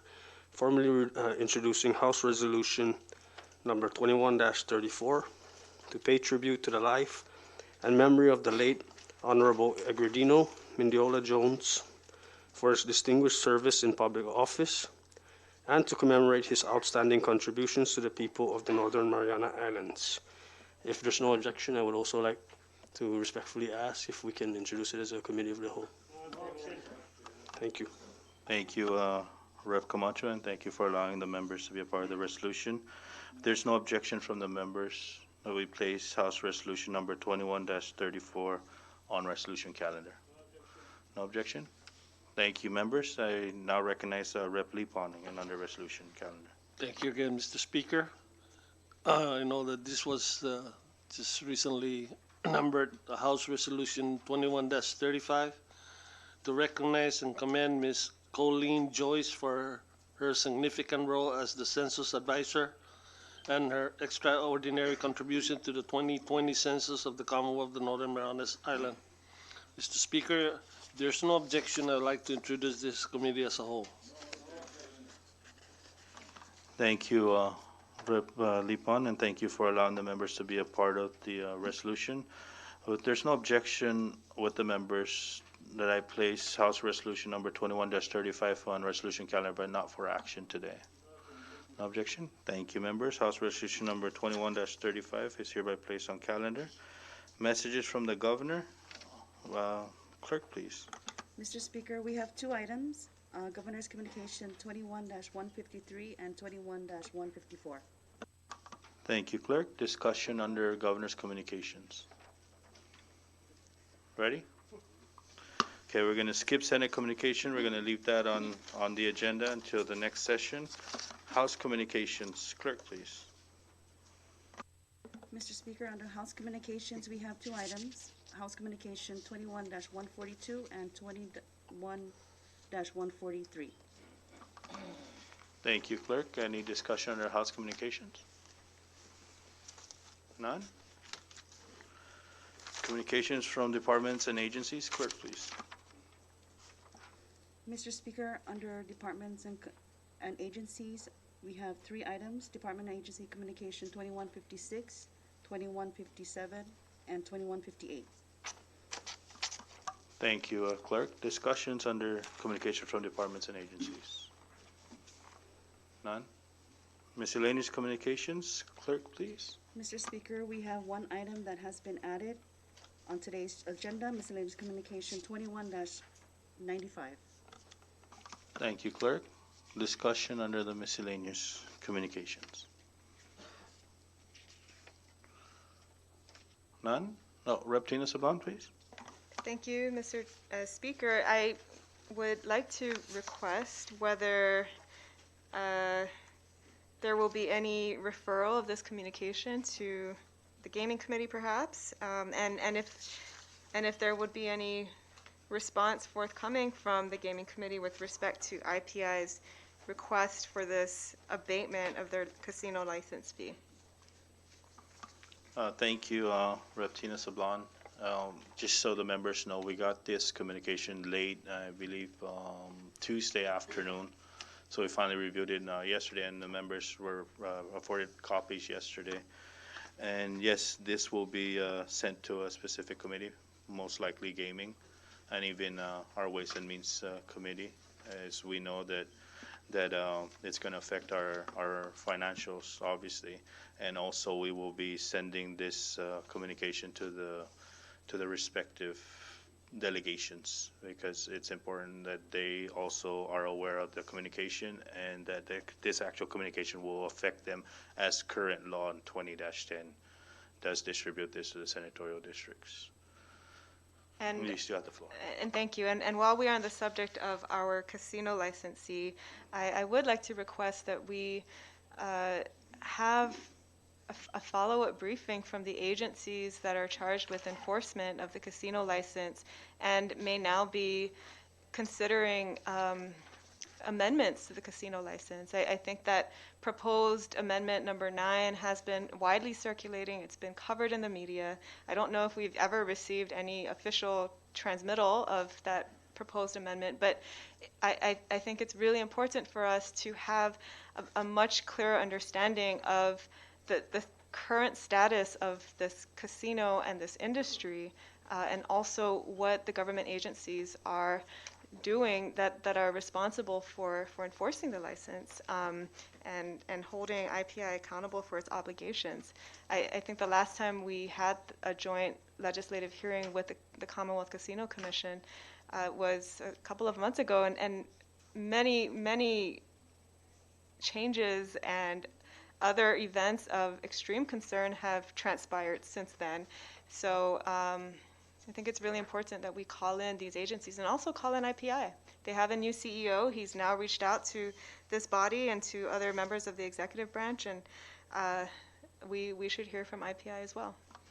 Thank you. Thank you. Thank you, Rep. Tina Sablan. Duly noted. And any further on the miscellaneous communication? None? Rep. Bora, did you have your hand up?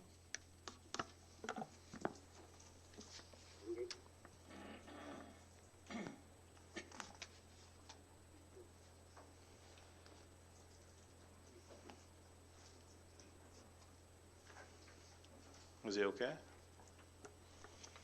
Okay.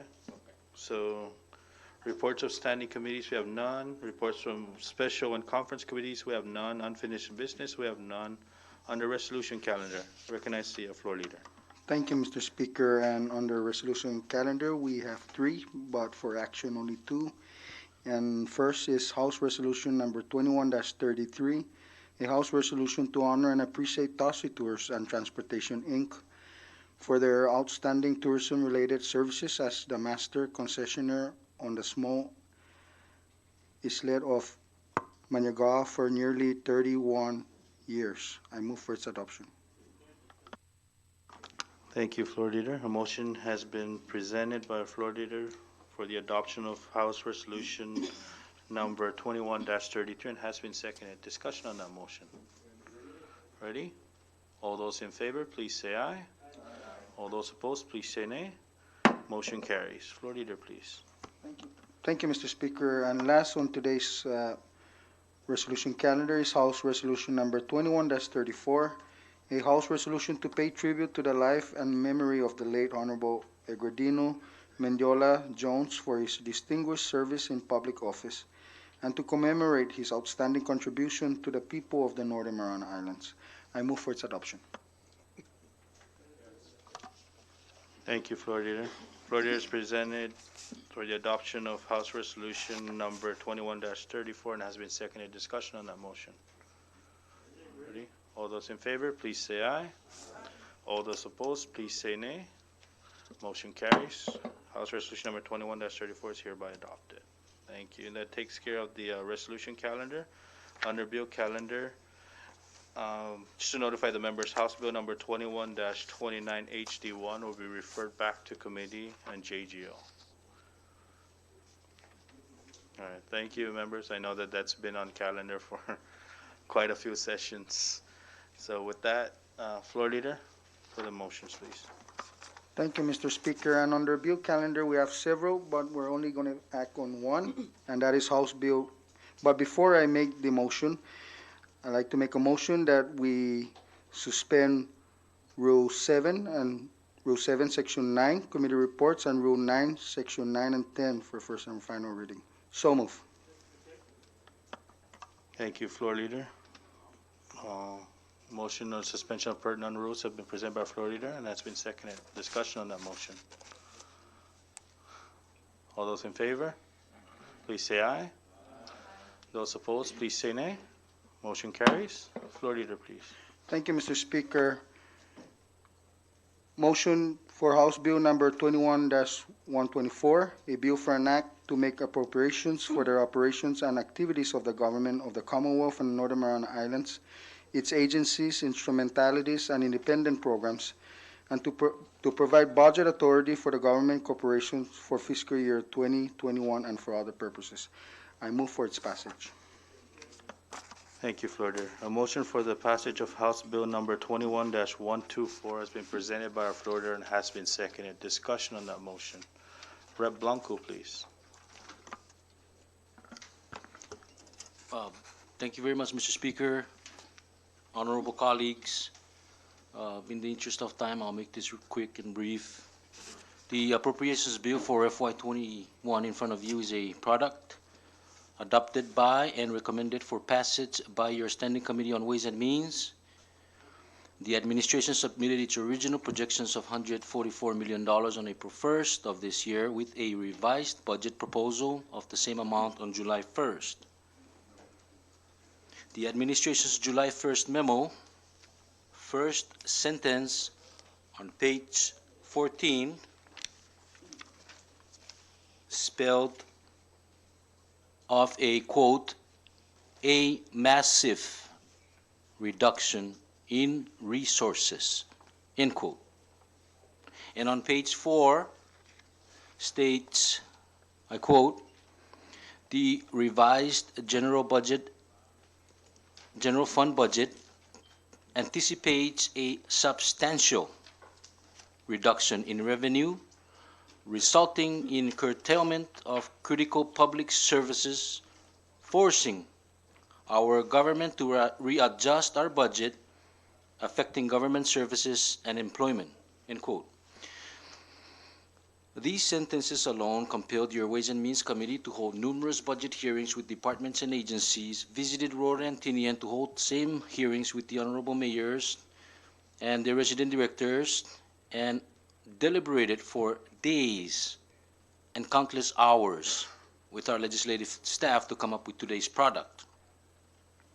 While department and agencies' budget requests exceeded available resources by $215 million, your committee had to work with a net expenditure budget of $82.6 million.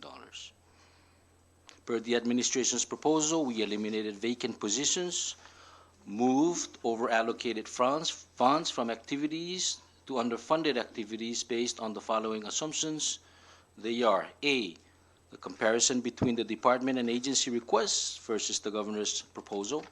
B, we reviewed the actual spending by departments and agencies for the last 2 fiscal years of FY18 and FY19. And finally, we even went further back to FY 2012's budget level, where the identified available net resources were at $102 million, $20 more million than FY 21's net available resources. In comparing the governor's revised budget submission versus this House version, we eliminated 4 vacant positions, reduced personnel costs by $660,000, moved over allocations to under-allocated activities in operations for $400,000, reduced utilities by $46,740 to balance this FY21 budget. Mr. Speaker and honorable colleagues, before I conclude, please allow me to share that many department and agencies will not be happy with this House version of the budget. We all know that this upcoming budget year is even worse than the FY 2012, when our economy hit rock bottom. Everyone is forced and even expected to continue to provide public services at steep cuts.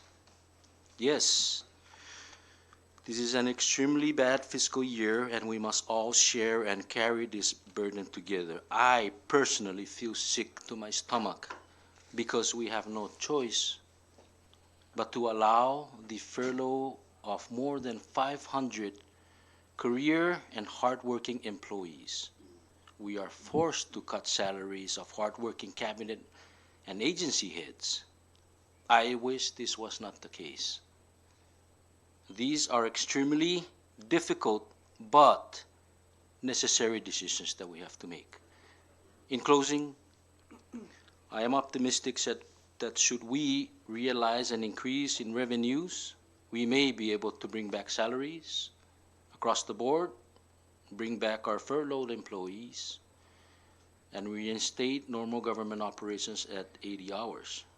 Mr. Speaker, your Committee on Ways and Means will continue to work with the administration to bring back our economy and our affected public services. I thank you, Mr. Speaker and colleagues.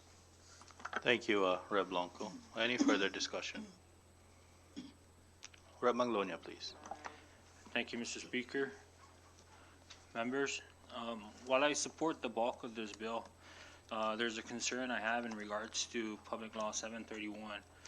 And although I initially supported some kind of reduction, I hoped that the reduction would have been done proportionately, but that is not the case.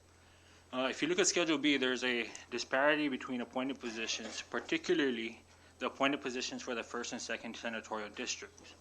They stand to take a larger cut compared to the other officials in the 3rd senatorial districts.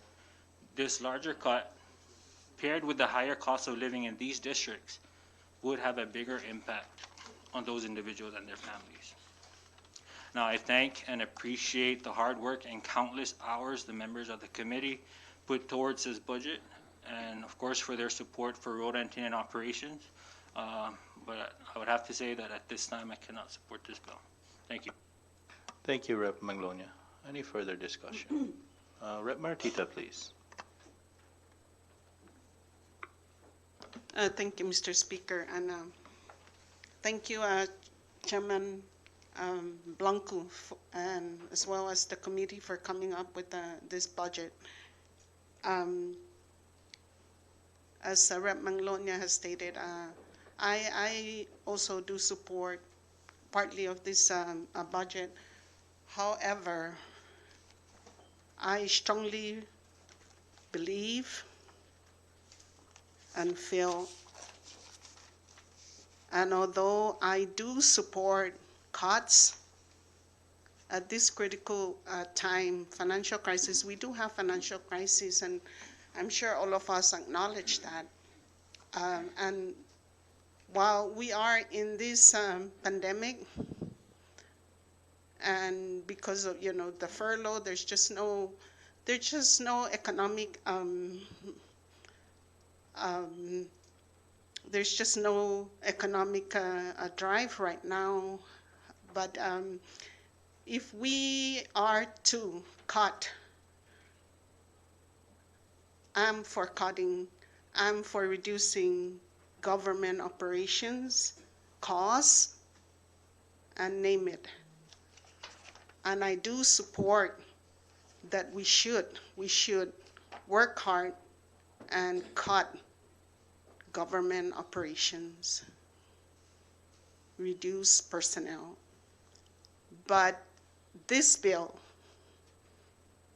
it seems that we are handpicking individuals, and I think it's unfair.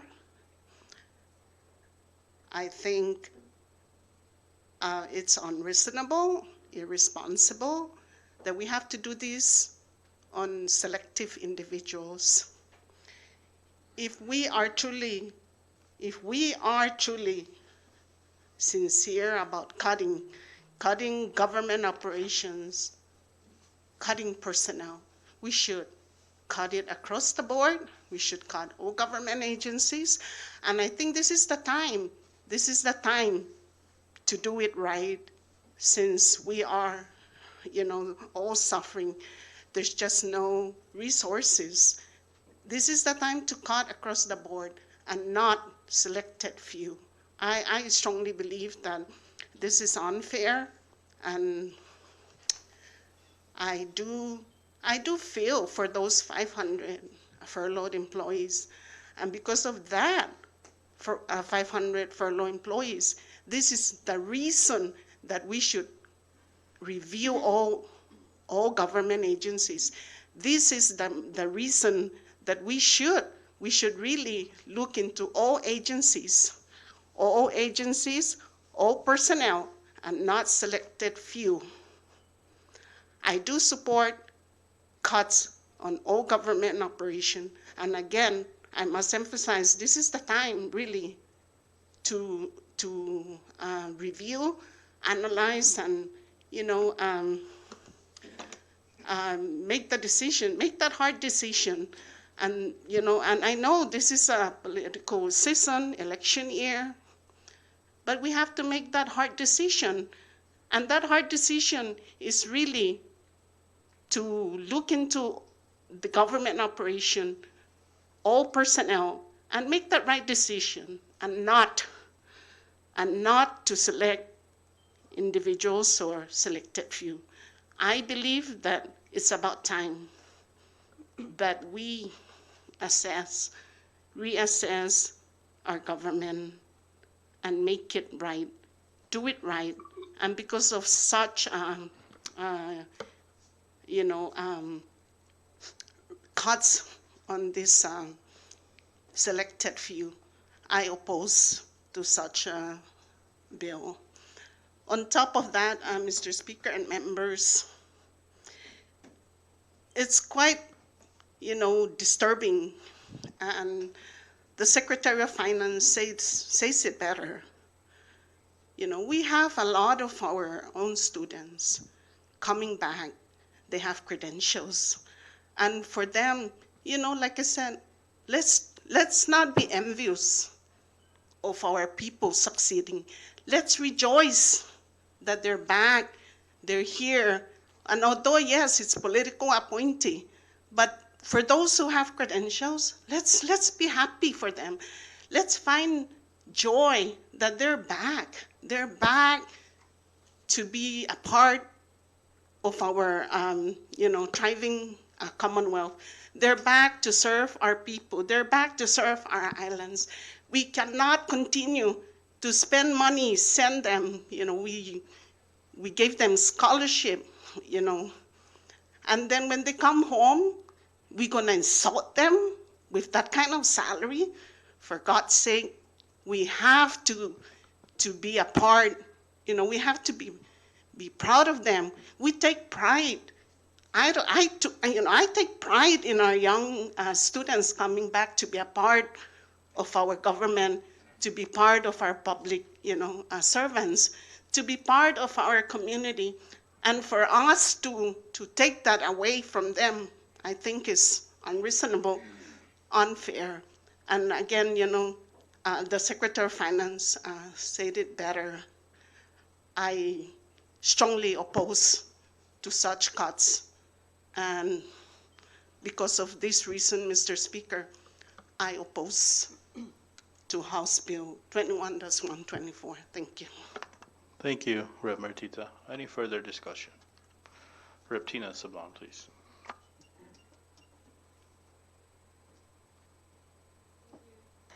Thank you, Mr. Speaker.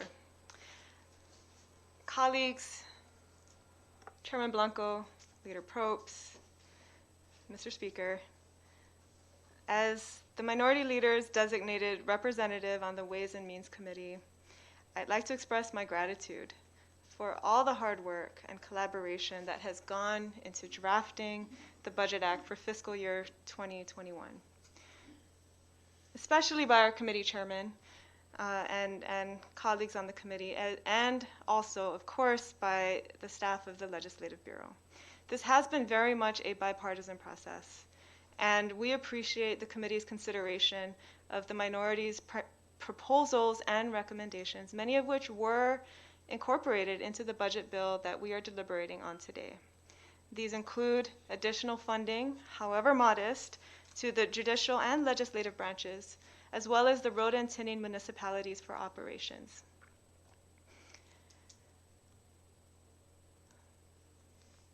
These were operational accounts that had either been grossly underfunded or not funded at all by the governor's proposal.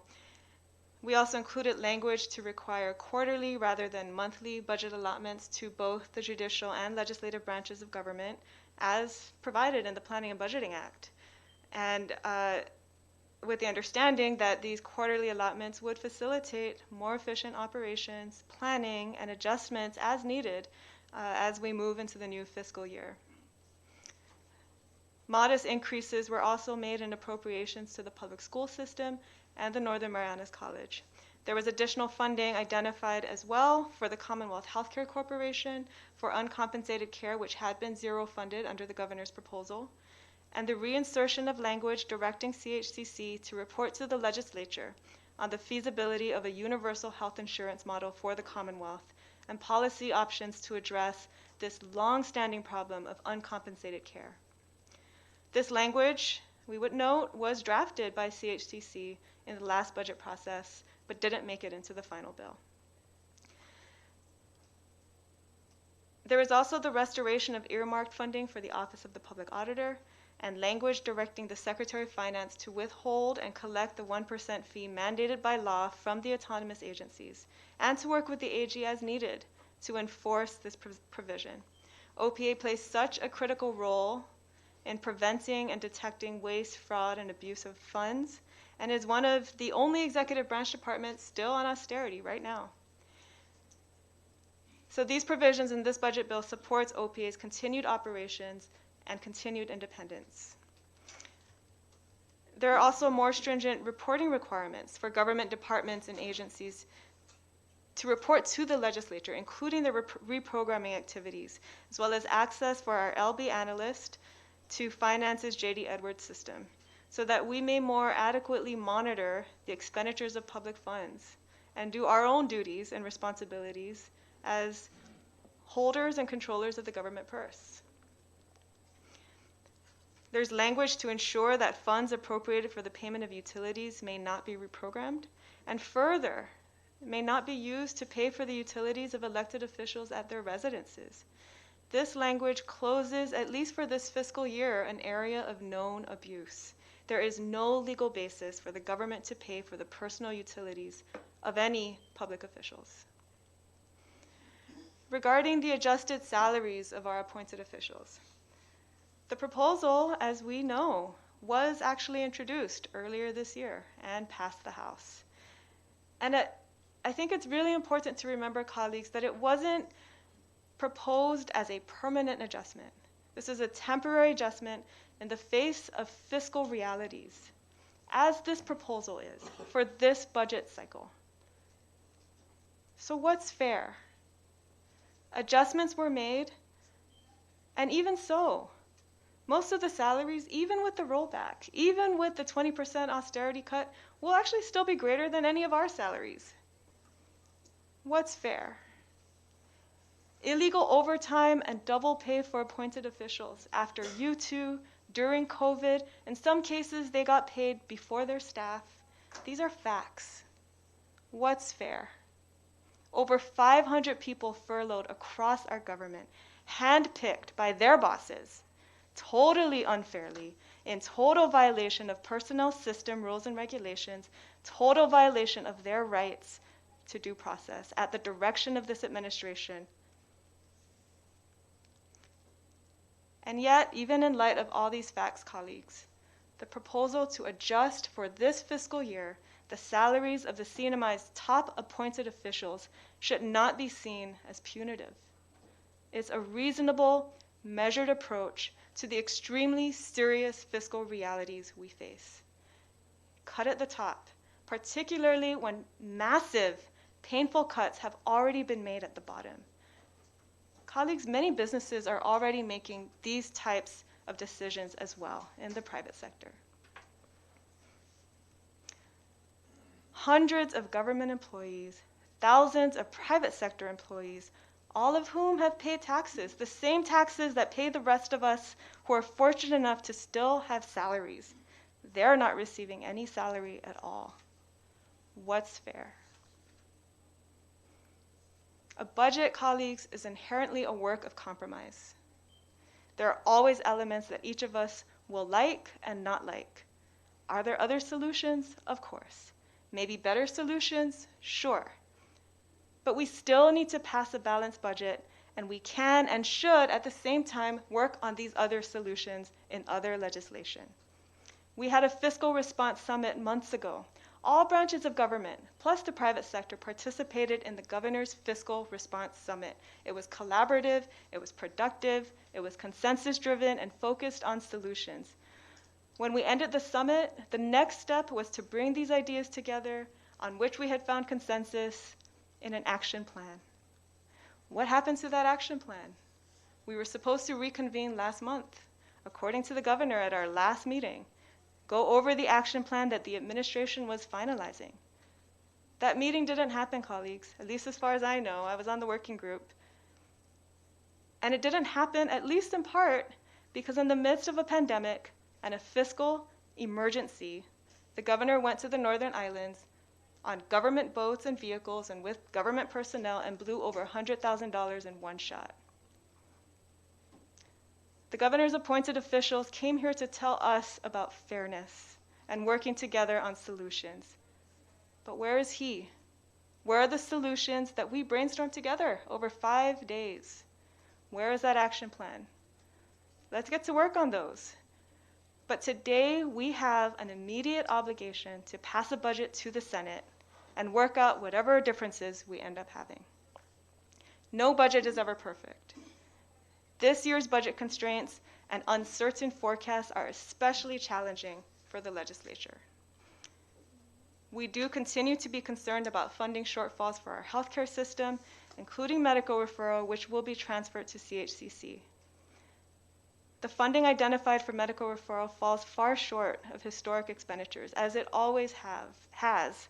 And our hope is that CHCC will identify ways to better manage these costs and improve this program, while at the same time, somehow, with the budget they have, improving healthcare services here on island so people don't have to leave for care in the first place. Once again, I'd like to call on our Ways and Means Committee and our Health Committee to hold public hearings on the medical referral program, which has never been evaluated for performance or patient outcomes, and so that we can monitor this program's transition to CHCC. We also, colleagues, remain concerned about our public educational institutions, PSS, NMC, and NMTI. The Northern Marianas Technical Institute is our lone public vocational trade school, and it is completely omitted from the governor's budget. It's not included at all in the governor's allocation of CW fees, which the legislature, as we know, does not appropriate because it's an outside source of funding. But we do know that funding from the CW fees is available even after all of the governor's allocations have been made to PSS, NMC, and Laddie Academy, a private educational institution. Colleagues, we cannot defund NMTI.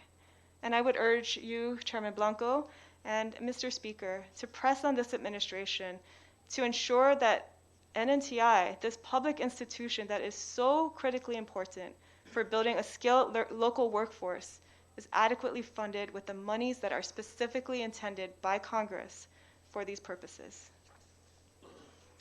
Finally, colleagues, we've seen today Imperial Pacific International's request to not be required to pay the $15 million annual license fee, which was due yesterday. Setting aside for a moment the fact that this would constitute a material breach of their license and justify revocation, setting aside the fact that a change to the law is required since the license fee is established by law, we should be prepared for the practical reality that the funds that we have been eyeing for the restoration of retirees' 25% will likely not be remitted this year. We need to know as soon as possible what the administration's plan is to address the retirees' 25%. And looking at the bigger picture, we need to have a much clearer understanding of the future viability of IPI and the casino industry in the Commonwealth and how this will impact revenue projections and public services in the coming year and also beyond that. How do we move forward as a Commonwealth beyond crisis management, robbing from Peter to pay Paul, borrowing from our children's future? How do we build a more resilient and sustainable economy and a culture of fiscal responsibility and compliance? These are questions I think about every day. In the meantime, colleagues, our task today, our duty and our responsibility in this immediate fiscal crisis is to pass a balanced budget and pass it on time. We had extremely difficult decisions to make and plenty of compromises to strike in committee hearings. These are the cards we have been dealt. And as many have already said today, there is just not enough money to go around to fund everything that we want at the levels that we want. But we in your Ways and Means Committee did our very best, in good faith, with our hardworking legislative staff, and over numerous hearings, to prepare this budget. And I'm ready to pass this budget bill today and ready to work with our Senate counterparts to resolve whatever differences we may have. Thank you. I yield. Thank you, Rep. Tina Sablan. Any further discussion? Rep. Camacho, please.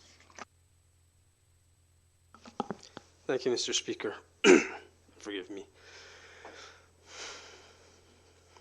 Mr. Speaker and members, I want to take this moment to emphasize that I understand the level of difficulty we are in economically on a local and global scale. The level of impact we are facing in our finances has forced many of us to become creative in moving things forward for the betterment of our community, and the bottom line is you simply have to be creative and extremely determined to make things happen, especially in the face of limited resources. We are all privileged to be leading our people, and we are all leaders in our own right. Whether a House representative, a senator, a governor, or cabinet member, we all have a responsibility to lead by example. We must remember that we need to work together, especially in these trying times, and to understand that this economic crisis is only temporary if we truly work together. I also understand that sacrifices may be difficult right now, and many of our people are suffering. But I believe that the least we can do for our people, if there is no economic solution in sight right now, is to be a beacon of hope in times of despair. Suffering and sacrifices are a part of life, but they are not permanent. And like Rep. Blanco, it sickens me to my stomach to make this difficult decision, but I do support this budget. Thank you again, Mr. Speaker and members. Thank you, Rep. Camacho. Any further discussion? Rep. Lipon, please. Thank you, Mr. Speaker. Os avegi quantos finatamores and naging maulig so. Mr. Speaker, ngan bebe na tapasas ti na budget. L'enterramento no dangkulo na problemas ti tamana usangan gani manali ami dani Ways and Means. Kuhaji gini sta fana senador jama faisin na mga mapatsa sangani jo haji zange na tulay kay sena distina version patafan satisfecho duda jo usanganyo na stabilisa comfrey datafang kwentus tada balinyas ti sukatapasa pago tada balinya sa matay kaya na gisenet. Gwa bay sangan no. Kwanto na budget tapasa gini da mamatay agad no katan. Gibisinuta. Kwanto. Istia bay sangan. Taza balinyas ti. Lastima na tsotsu tatsogi no taza balinya kaya no gisenet. Sa gwahas ta planun niya, panmanunggi.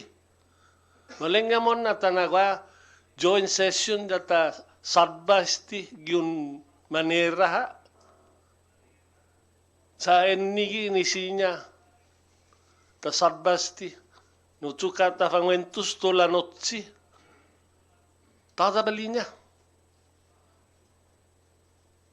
Lastima isti na produkto no tada balinya. Enno fanmanunggi. Da podena na rason, Mr. Speaker, na ti sa popotas ti presenti pa ako na manera. Sa zangi no sa potta da matukatan da matulay ka afa balinya. Taza. Diyan na lelekot ti sa popota. O rekomendasyon na maila data halatati, data famolik, data fanali dyan ni senador. Data faisin hafa malagunia gini na budget bill. Inigi dinansi na manera. Wisijin na tapasa. No jangin pata chogis ti pau da tadago gato ki. Dudazo ko janyasti na produkto. Jangin haji gini sinya umano katan za convinsa inuebi na senador dai considera desisyon no taza sinya tumalay kay senador. Pues enna, Mr. Speaker. Jesus Mosi, Congressman Lipon. Any further discussion? For the first round? For Rep. Yumo for the first round? Rep. Yumo for the first round, and then Rep. Sheila, and then we got Rep. Martita for second round.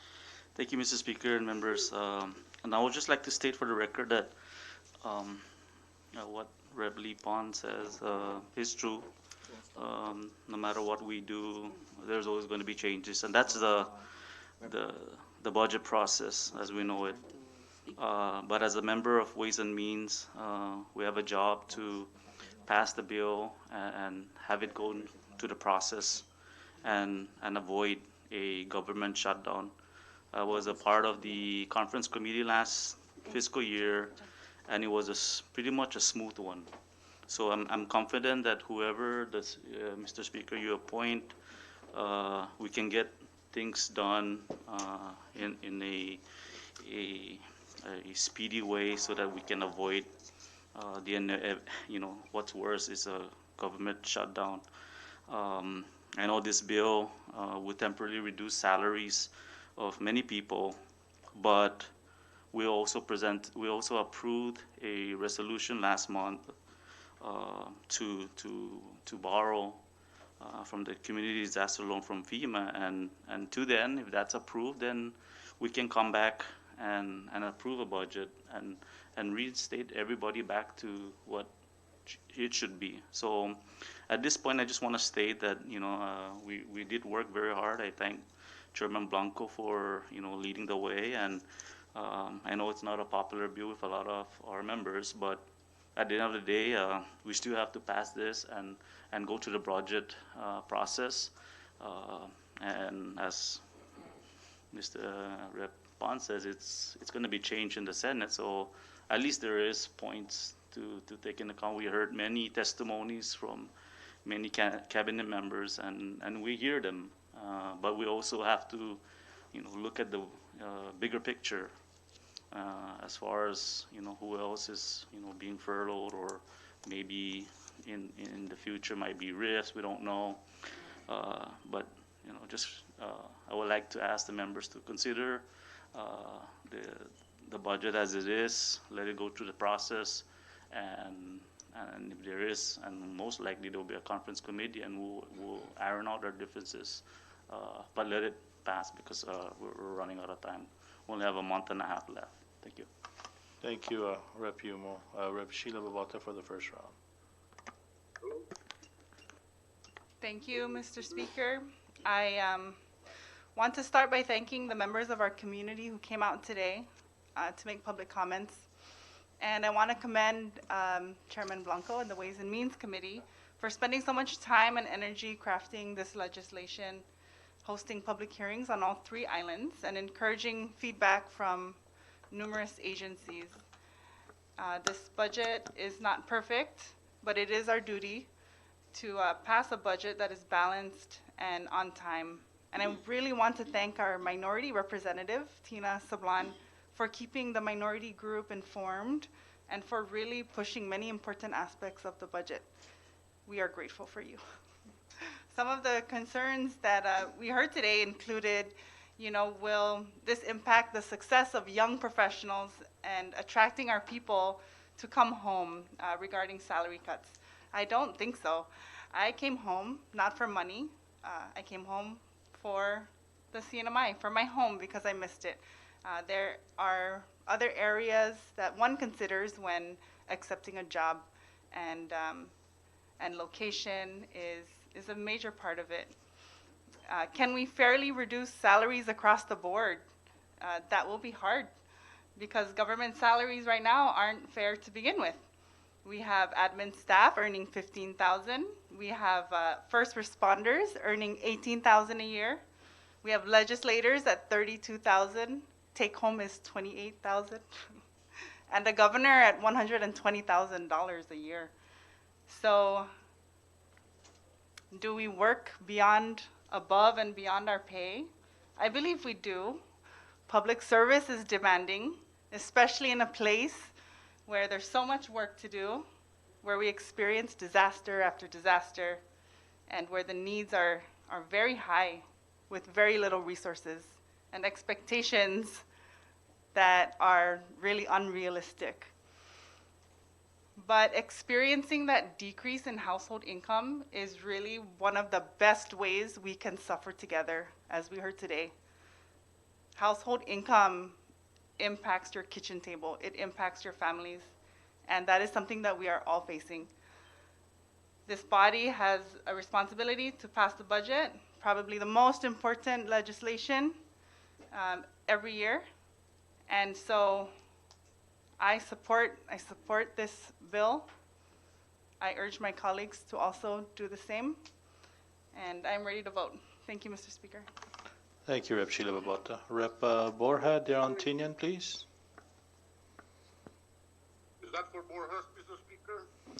That's Rep. Antonio Borja from Tinian. Thank you, Mr. Speaker. Speaker, zawa na ba ni langos na ki sentimento ikiniprendik na sa karera no budget issue da pramzo colleague buenas o udisesya loki na ugwa kiniprendik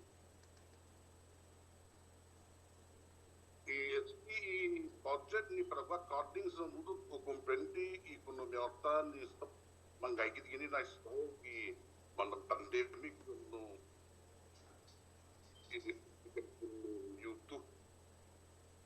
Sigeta bumuka da sigeta lokki dita kina si budget mo na siga tumunuk da tali papara.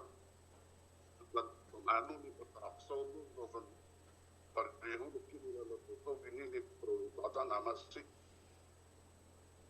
Pati mo Mr. Speaker ni budget mo ano mo na mga no wano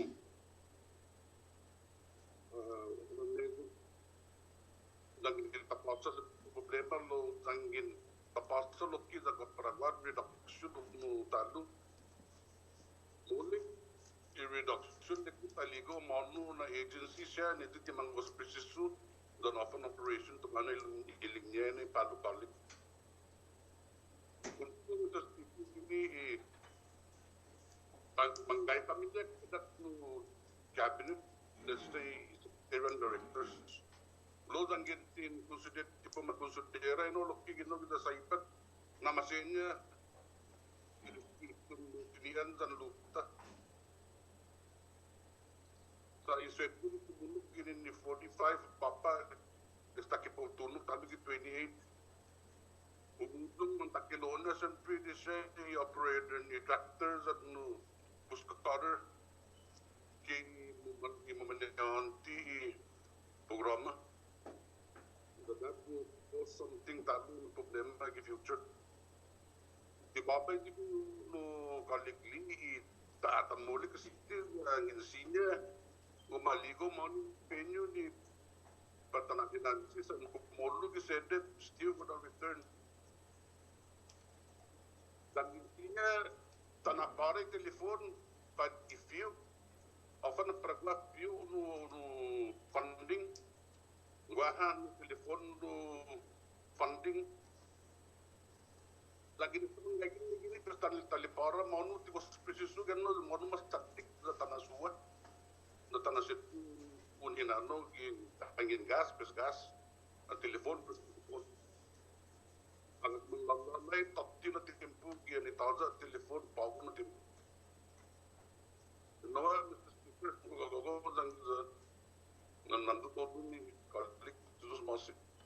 Jesus Masia, Congressman Bora. Any further discussion? Oh, for the second round, Rep. Martita.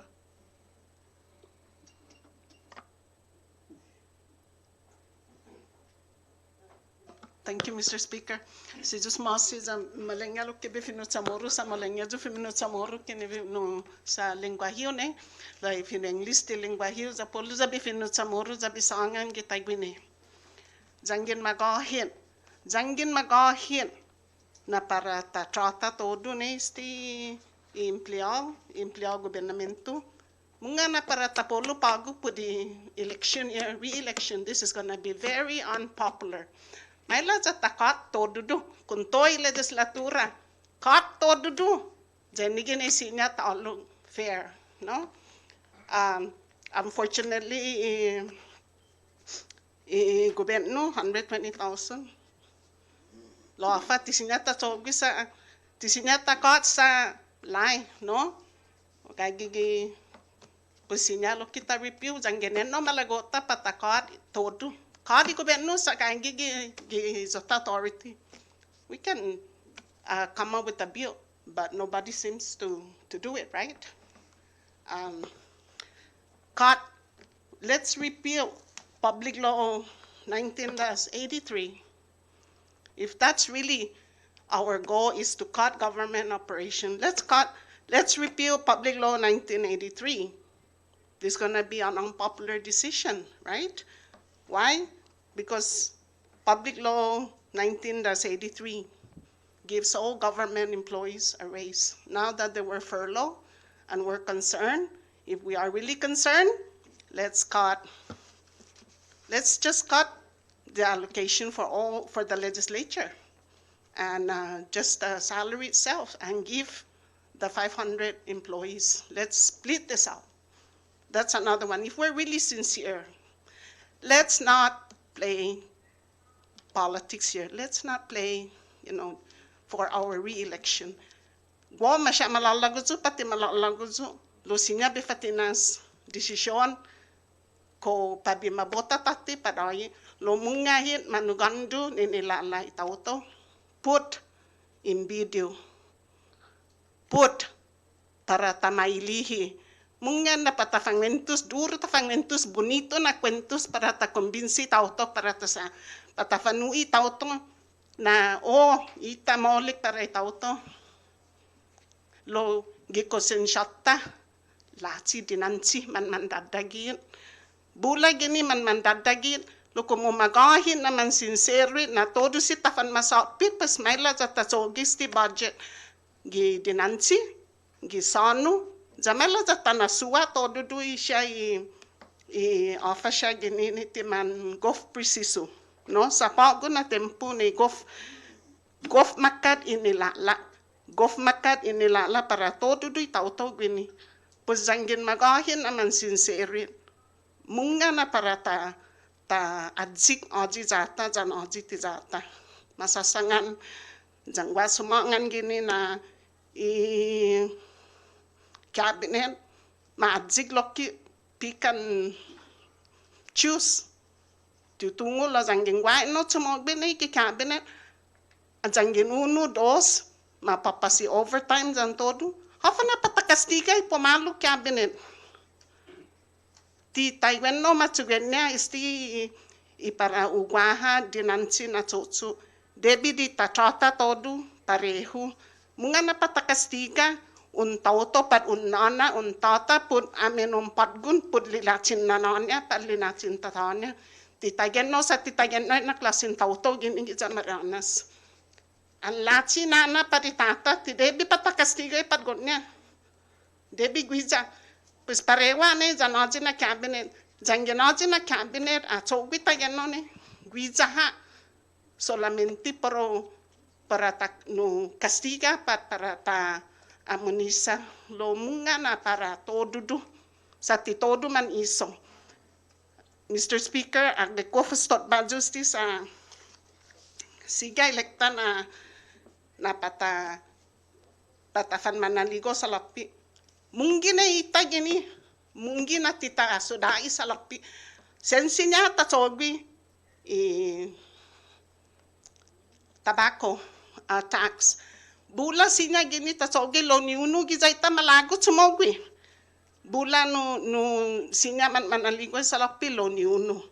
Man maulikit para ta puno inilalay tauto.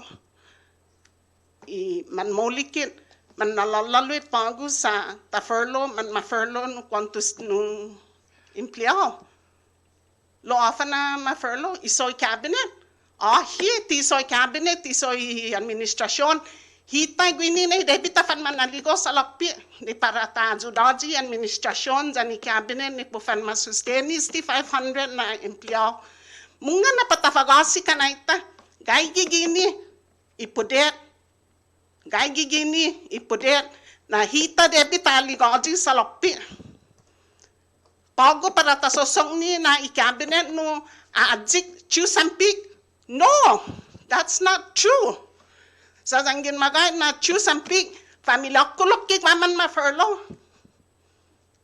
Man ma-furlough kina daw, ma-furlough no bula pamilya ko man ma-furlough. Lo tusosong ni cabinet.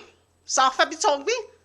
Chitoo. Na debi mon ne lokki besaw no manaligo tamano ni parofan masustenis ti siya 500 na no furlough employees pues sabi Dios malagoon na parofan makon ni todo si siya tati sabi Dios lo gipago ni no taza fasinya tatsobi tutungo ko ba aji kay solution ini logo maga dispensa sa utsaga para increase hotel tax pag-increase tobacco, lo todo no mo kontra.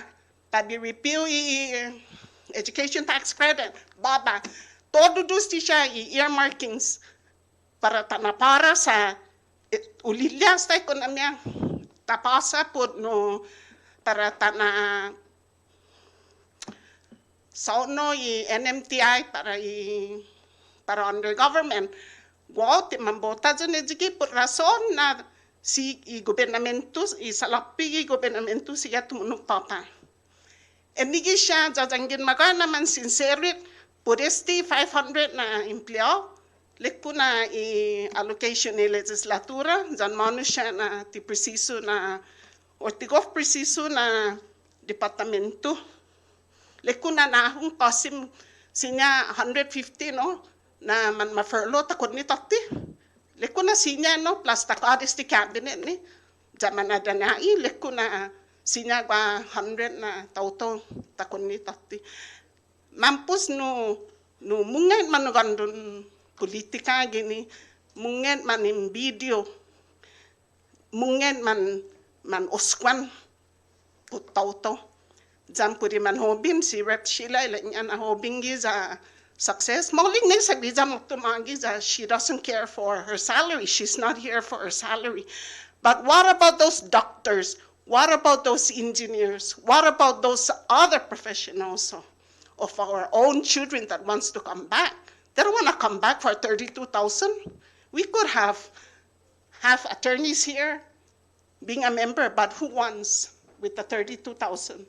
Rep Sheila, she's very fortunate. Thank you for not caring about your salary. Apparently, you said you came here not for the salary, and yeah, so, honestly, unlike me, I used to earn over 48,000 before I came to the legislature, and it's not about salary. But for those other students that are, they work hard, they want to come home and get a better salary.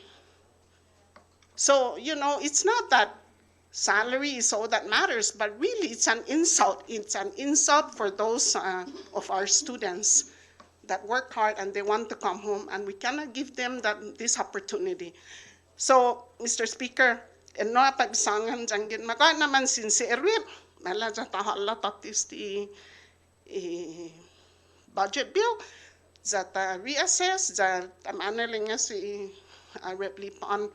Tawagan ni Senator siya, jata tafan machocho pareho, jata pasas tigi bill, jam nga no wa shutdown law, janggin para wa shutdown, maulik jata chagi lokiti man mapasi, no? Si Jesus Masi. Jesus Masi, Rep Martita. Any further discussion? None? Oh, sorry, Spencer, Rep Benavente, go ahead. Dispensa, thank you, Speaker. And dispensa para todo yung manggagi ko na membro ni Manihita na talawani. Gimagay ti pabialong paugulo anxious doon umalong sa puresti budget na issue. No, siguro ni debate ni tasasangan muna todo gini mandadanya pagunani no dangkulo na problema ta fafana angin estamos na dyan malangus stimulus pawit puwa malangus este pandemic ti mahano gilugatla rabe no kumu malun gi Disyembre masya talog Disyembre kata pasay budget pago do malun ni Disyembre tatunga na sempi guaha repercussion sempi guaha at saki da sinya tu maza mas fincas para marianas da ita mampus man manangukwit mampusin man manangukku kumuafa tasangan na todo dira munisita lonitska lungi ma mizu jamanya sagamzu angin latan spam sinyong fan da tinang ilatan spam pus Sinyon tugung isa dinas padla tantuna. Lo innigi na klasin analogy usasangan mo na gini. Sofa. Ulilias tay problema mo na ofa patas usedi. Ulilia. Ang gintodas ti. Molinga ta encourage my side that afan manonum masya sininanga para sininanga luti. Kinota sige man argumento gini pud mandan sa lapi. Uno, tita mo rikokoy sa lapi. Administrasyon mo rikokoy sa lapi.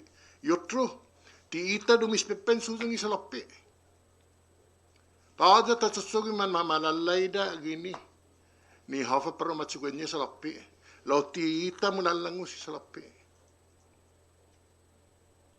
Jadi nigi debi di talipara. Nigi debi di talipara. We gotta put ourselves on guard with regards to these kind of situations. Safa, why?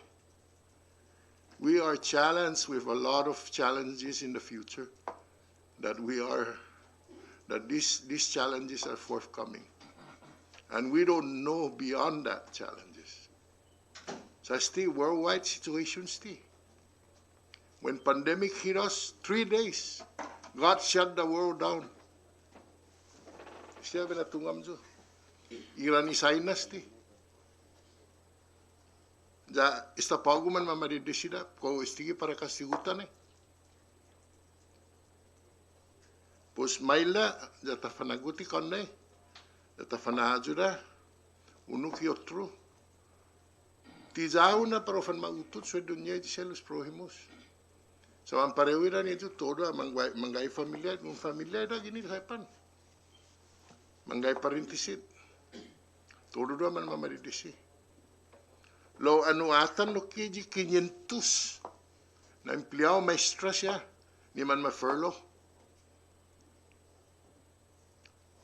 Wana ni famagun niya, so siya na familia na manggay famagun.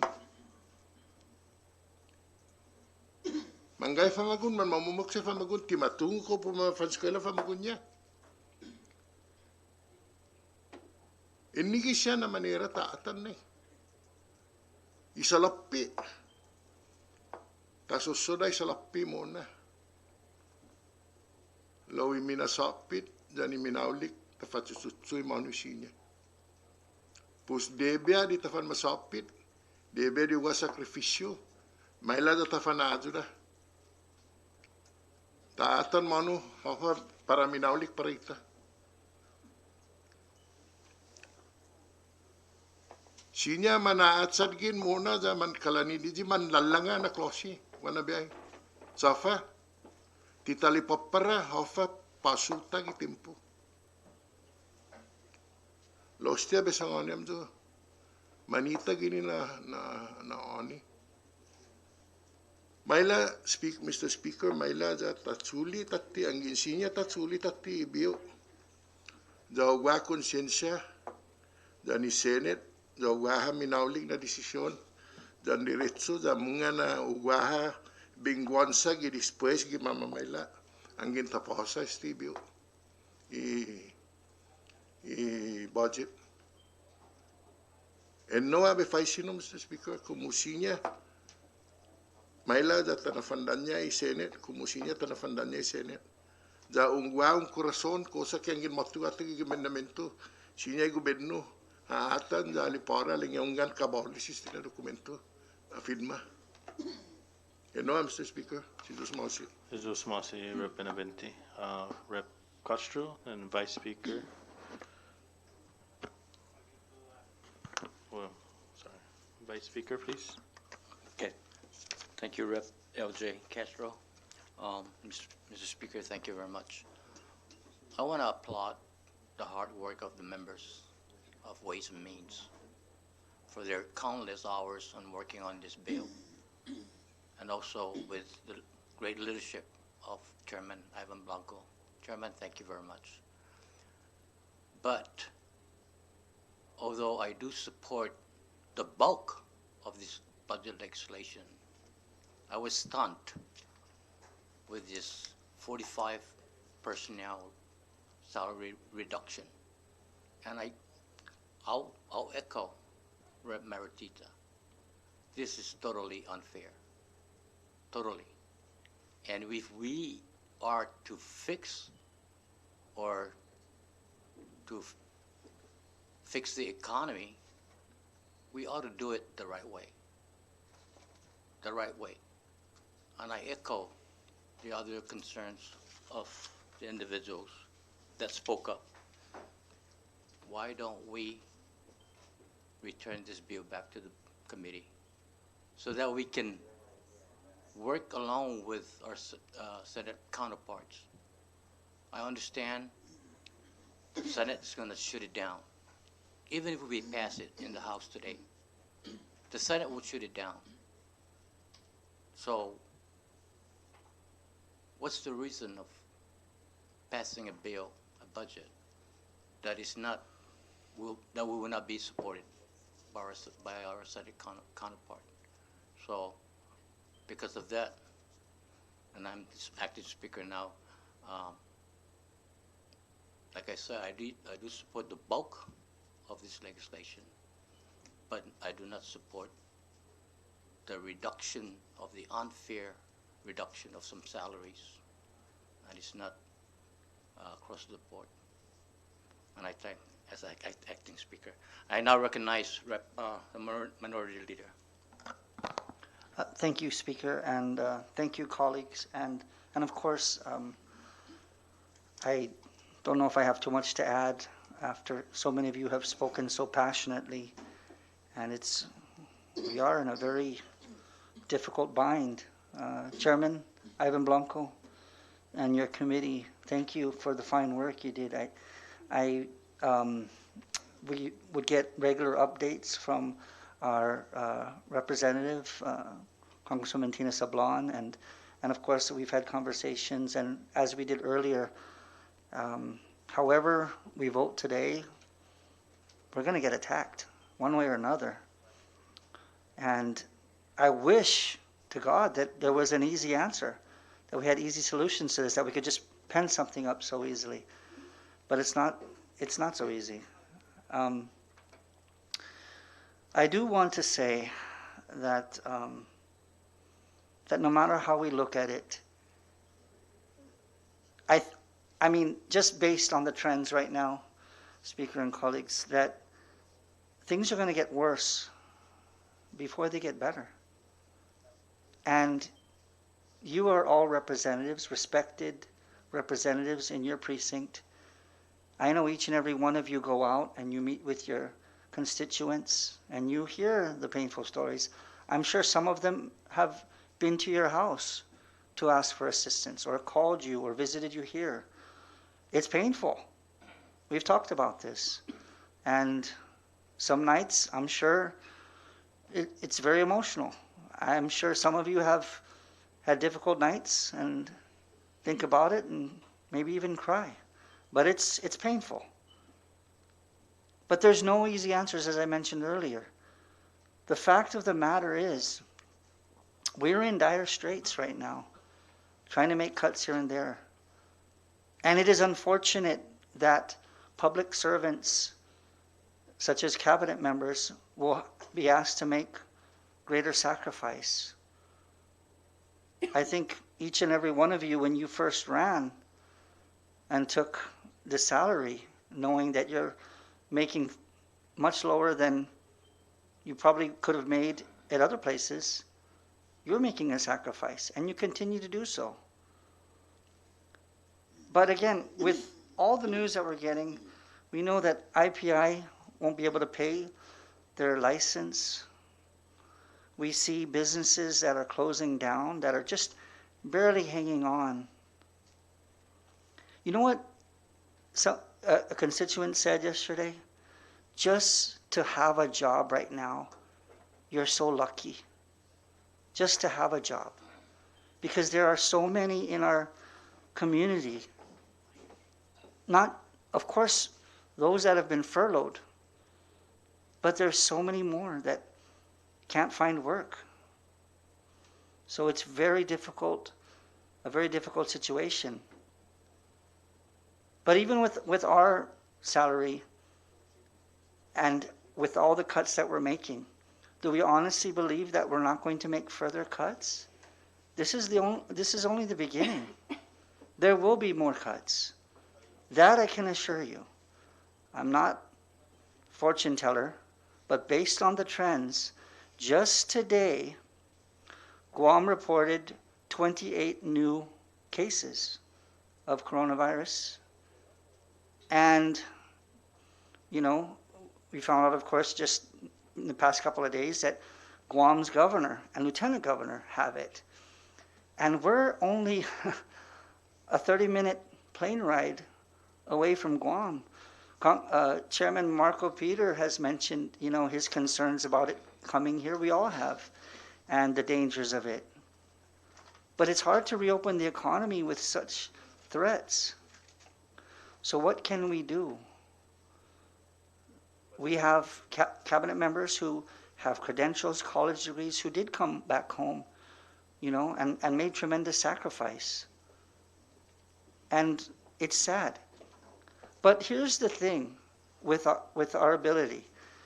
If by some miracle we have a vaccine or a cure, let's just say that, because we want to be optimistic. If that were to happen, and if we were to see the economy pick up, and IPI paid their bills, then I'm sure we wouldn't have any problem with returning their salary to what it was for the work that they do, and to bring back those who were furloughed. But these are extremely difficult circumstances, and we're all having to make tough choices. And I don't think anybody in this House should be blamed for how you vote today. Because no matter how you vote, you're going to vote with your heart and your conscience. How can you be wrong if you do that? All I know is that it is a painful decision to have to vote yes to this, because we are in a very, very difficult situation. We have food drives that we're doing. We have, some of you have already donated to Caridat and Empty Vessel Ministry, and you know that the food goes so quickly. My good chairwoman, we had a conversation earlier, and she donated also to Caridat to help out. But it goes so quickly because as soon as they get something, it goes out immediately. So I just want to say, colleagues, I respect your decision today, and I understand where you're coming from. But we're forced to make difficult decisions today, and we're going to have to live with it. So, again, I thank you for expressing your heartfelt opinions, but I'm ready to vote. Thank you. Thank you, Rep. Ropes. Rep. Kosher, did you did it the last time, so. Kosher. Thank you, Mr. Speaker. And I want to say that in regards to the work that was done by this committee was hard. They were hard deliberations, but through collaboration and cooperation on both sides of the aisle, we were able to try to work as fair as we could to get to where we're at today. So first and foremost, I want to thank my colleagues in the Ways and Means Committee who put in the efforts to analyze the numbers and see where we could go moving forward in this fiscal year. Your colleagues, I remember being in the 9th grade when we had to go to austerity measures because of financial calamity. The governor at that time stressed to each and every one of us that times are going to be tough. You got to live within your means, you know. And we find ourselves at that impasse now. I know that it's going to be tough in regards to how we're going to vote on this measure, but to reiterate what our chairman has said, you know, it's a vote we have to do, not only because we're members of this house, but because it's one of the things that we're expected to do as members of this part of the legislature. It's gonna rub off on people the wrong way, you know, but we saw the suffering that everybody's been having to deal with, both here and in the two islands we visited as part of Ways and Means. Some of my members can even echo the sentiment when we saw certain government individuals from the municipalities almost to the point of shedding tears because they were afraid of not being able to fund the programs that they oversee, not because of not having money, but because they genuinely love what they do for their communities. Me and some of our members took that into consideration. We saw the hardships that some departments have had to deal with, and broke our hearts. So through all those processes that we saw, or that we went through all those experiences that we saw, this is why we came to what we have today. You know, I know that this is a two-house system, and there is a likelihood that it may not go as though it may go a different way than how it goes here, depending on how we vote. But we have to really think of our constituents in mind. You know, I don't want to sound redundant, but all of us have had to explain these difficulties to our constituents. It is tough.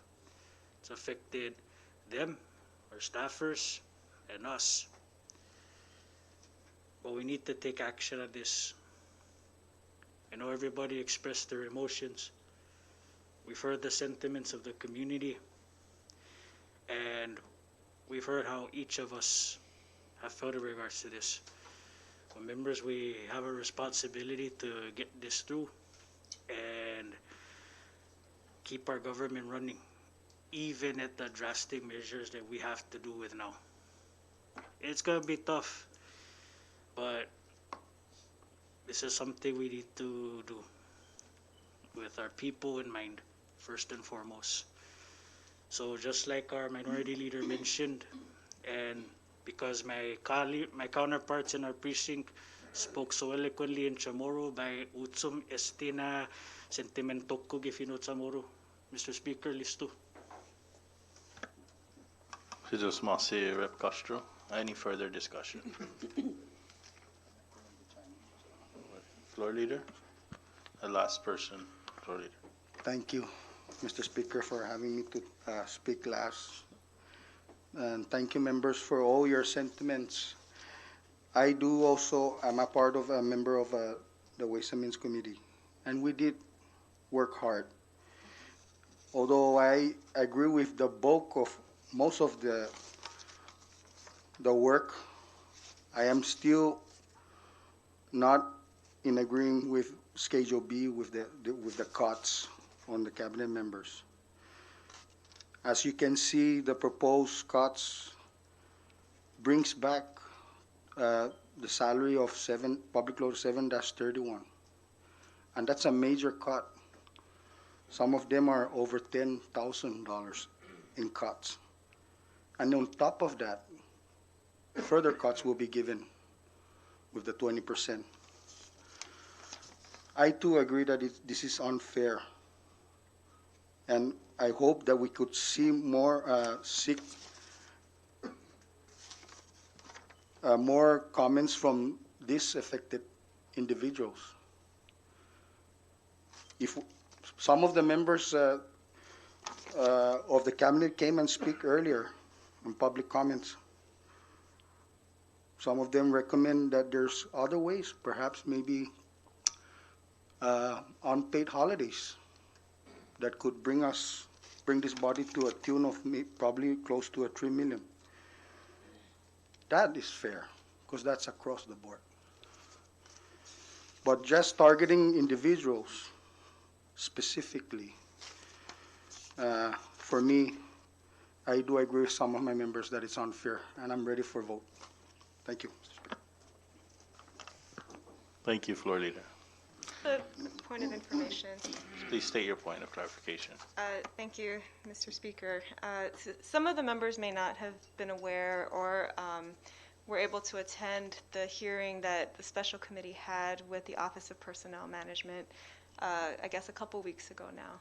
And just for the record, OPM did acknowledge that it was left to the department and agency heads to choose who their listing of employees would be for furlough. And it was also acknowledged by OPM that as far as they knew, the department and agency heads did not follow the personnel system, rules and regulations process for implementing reductions in force.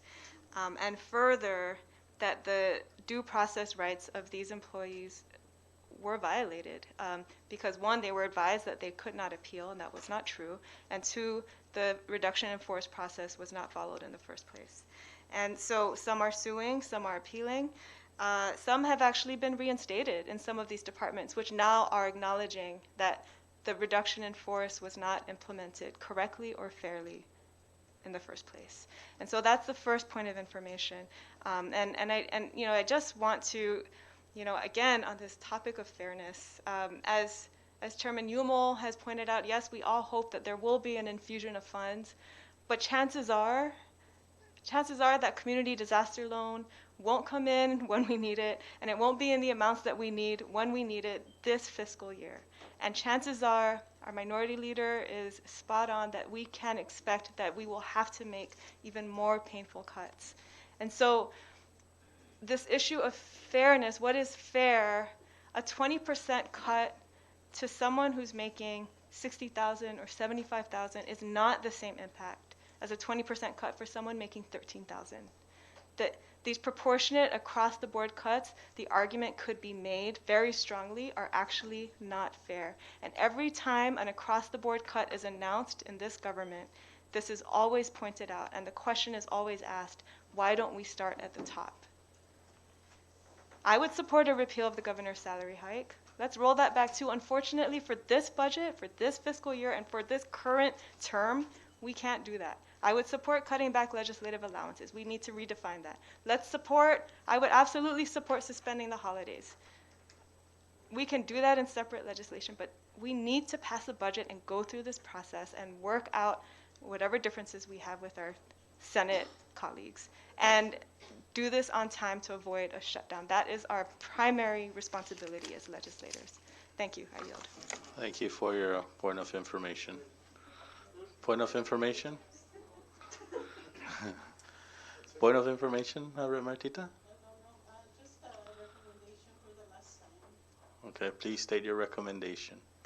Yeah, Mr. Speaker, no zangin no zawa na by recommenda na tinatizis na budget ang pusakaso na tapasa gini za review i Public Law 19-83 za gini sinyalo ki kwano didi salokti para no edisyaman ma-furlough sinyalik ko takunita lu sentu no zangin man ma review the Public Law 19-83 and no na rekomendasyon si just masi Rep. Martita. Thank you again, members, for the good deliberation and the points that have been brought up. So, ready for the vote? Clerk, please call the. Representative Babalta? Yes. Representative Benavente? Representative Blanco? Yes. Representative Borja?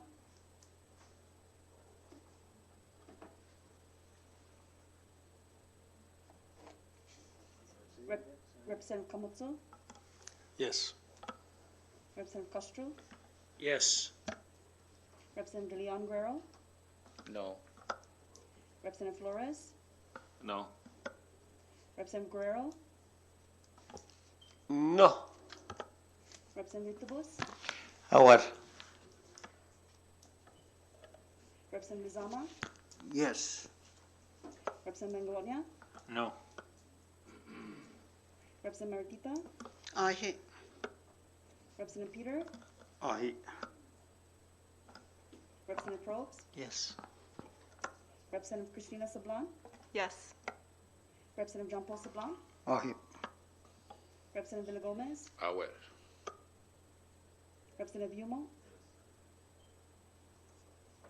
Representative Benavente? Representative Borja? No. Mr. Speaker? Yes. Mr. Speaker, 11 members voted yes and 9 members voted no. Thank you, Clerk. With 11 members voting yes, House Bill number 21-124 hereby passes the House. Thank you, members, and that takes care of our bill calendar. And I know on 21-106, we'll be acting on the next session, or we'll be acting on that bill in the next session. Rep. Lipon, you have the amendments to that specific legislation, correct? Yes, Mr. Speaker. And in the next session, we'll be also acting on the resolution that we had offered today by Rep. Lipon. So with that, members, we're down to miscellaneous business. Anyone under miscellaneous business? Rep. Blanco, please. Thank you very much, Mr. Speaker. Just want to state that I respect the decisions by all our members, and I want to especially thank the members of Ways and Means and the staff from the Legislative Bureau for their hard work. Thank you. Thank you, Rep. Blanco. Rep. Benavente, under miscellaneous. Mr. Speaker, thank you to everybody that are here today. You know, it's a challenging and a very good debate that we debate among each other, and we respect each other's decision. I'd just like to let Representative Chairman Blanco that thank you for all the effort and everything that you have done and the committees that we've put together. I'm also a member of the committee.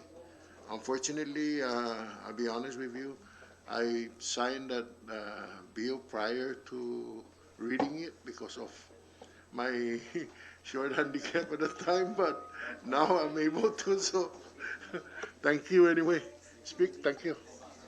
Thank you, Rep. Benavente. Any further under miscellaneous?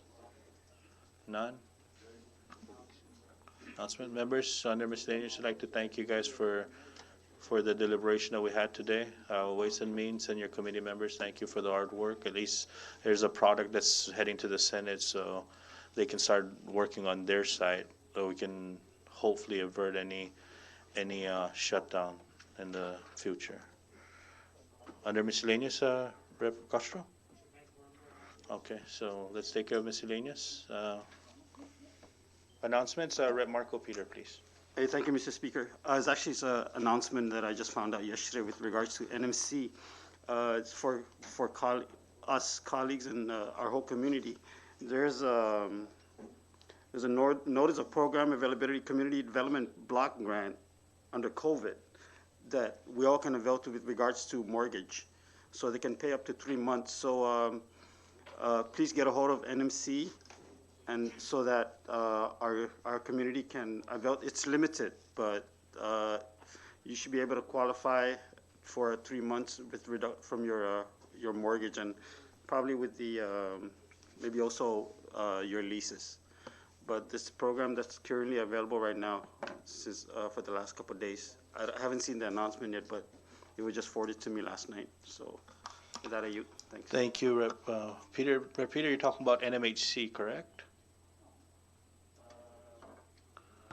Yes, correct. Okay. NMHC. So yes, they're actually NMHC. They're doing intakes, I think, tomorrow, this whole week, and I believe maybe a part of next week.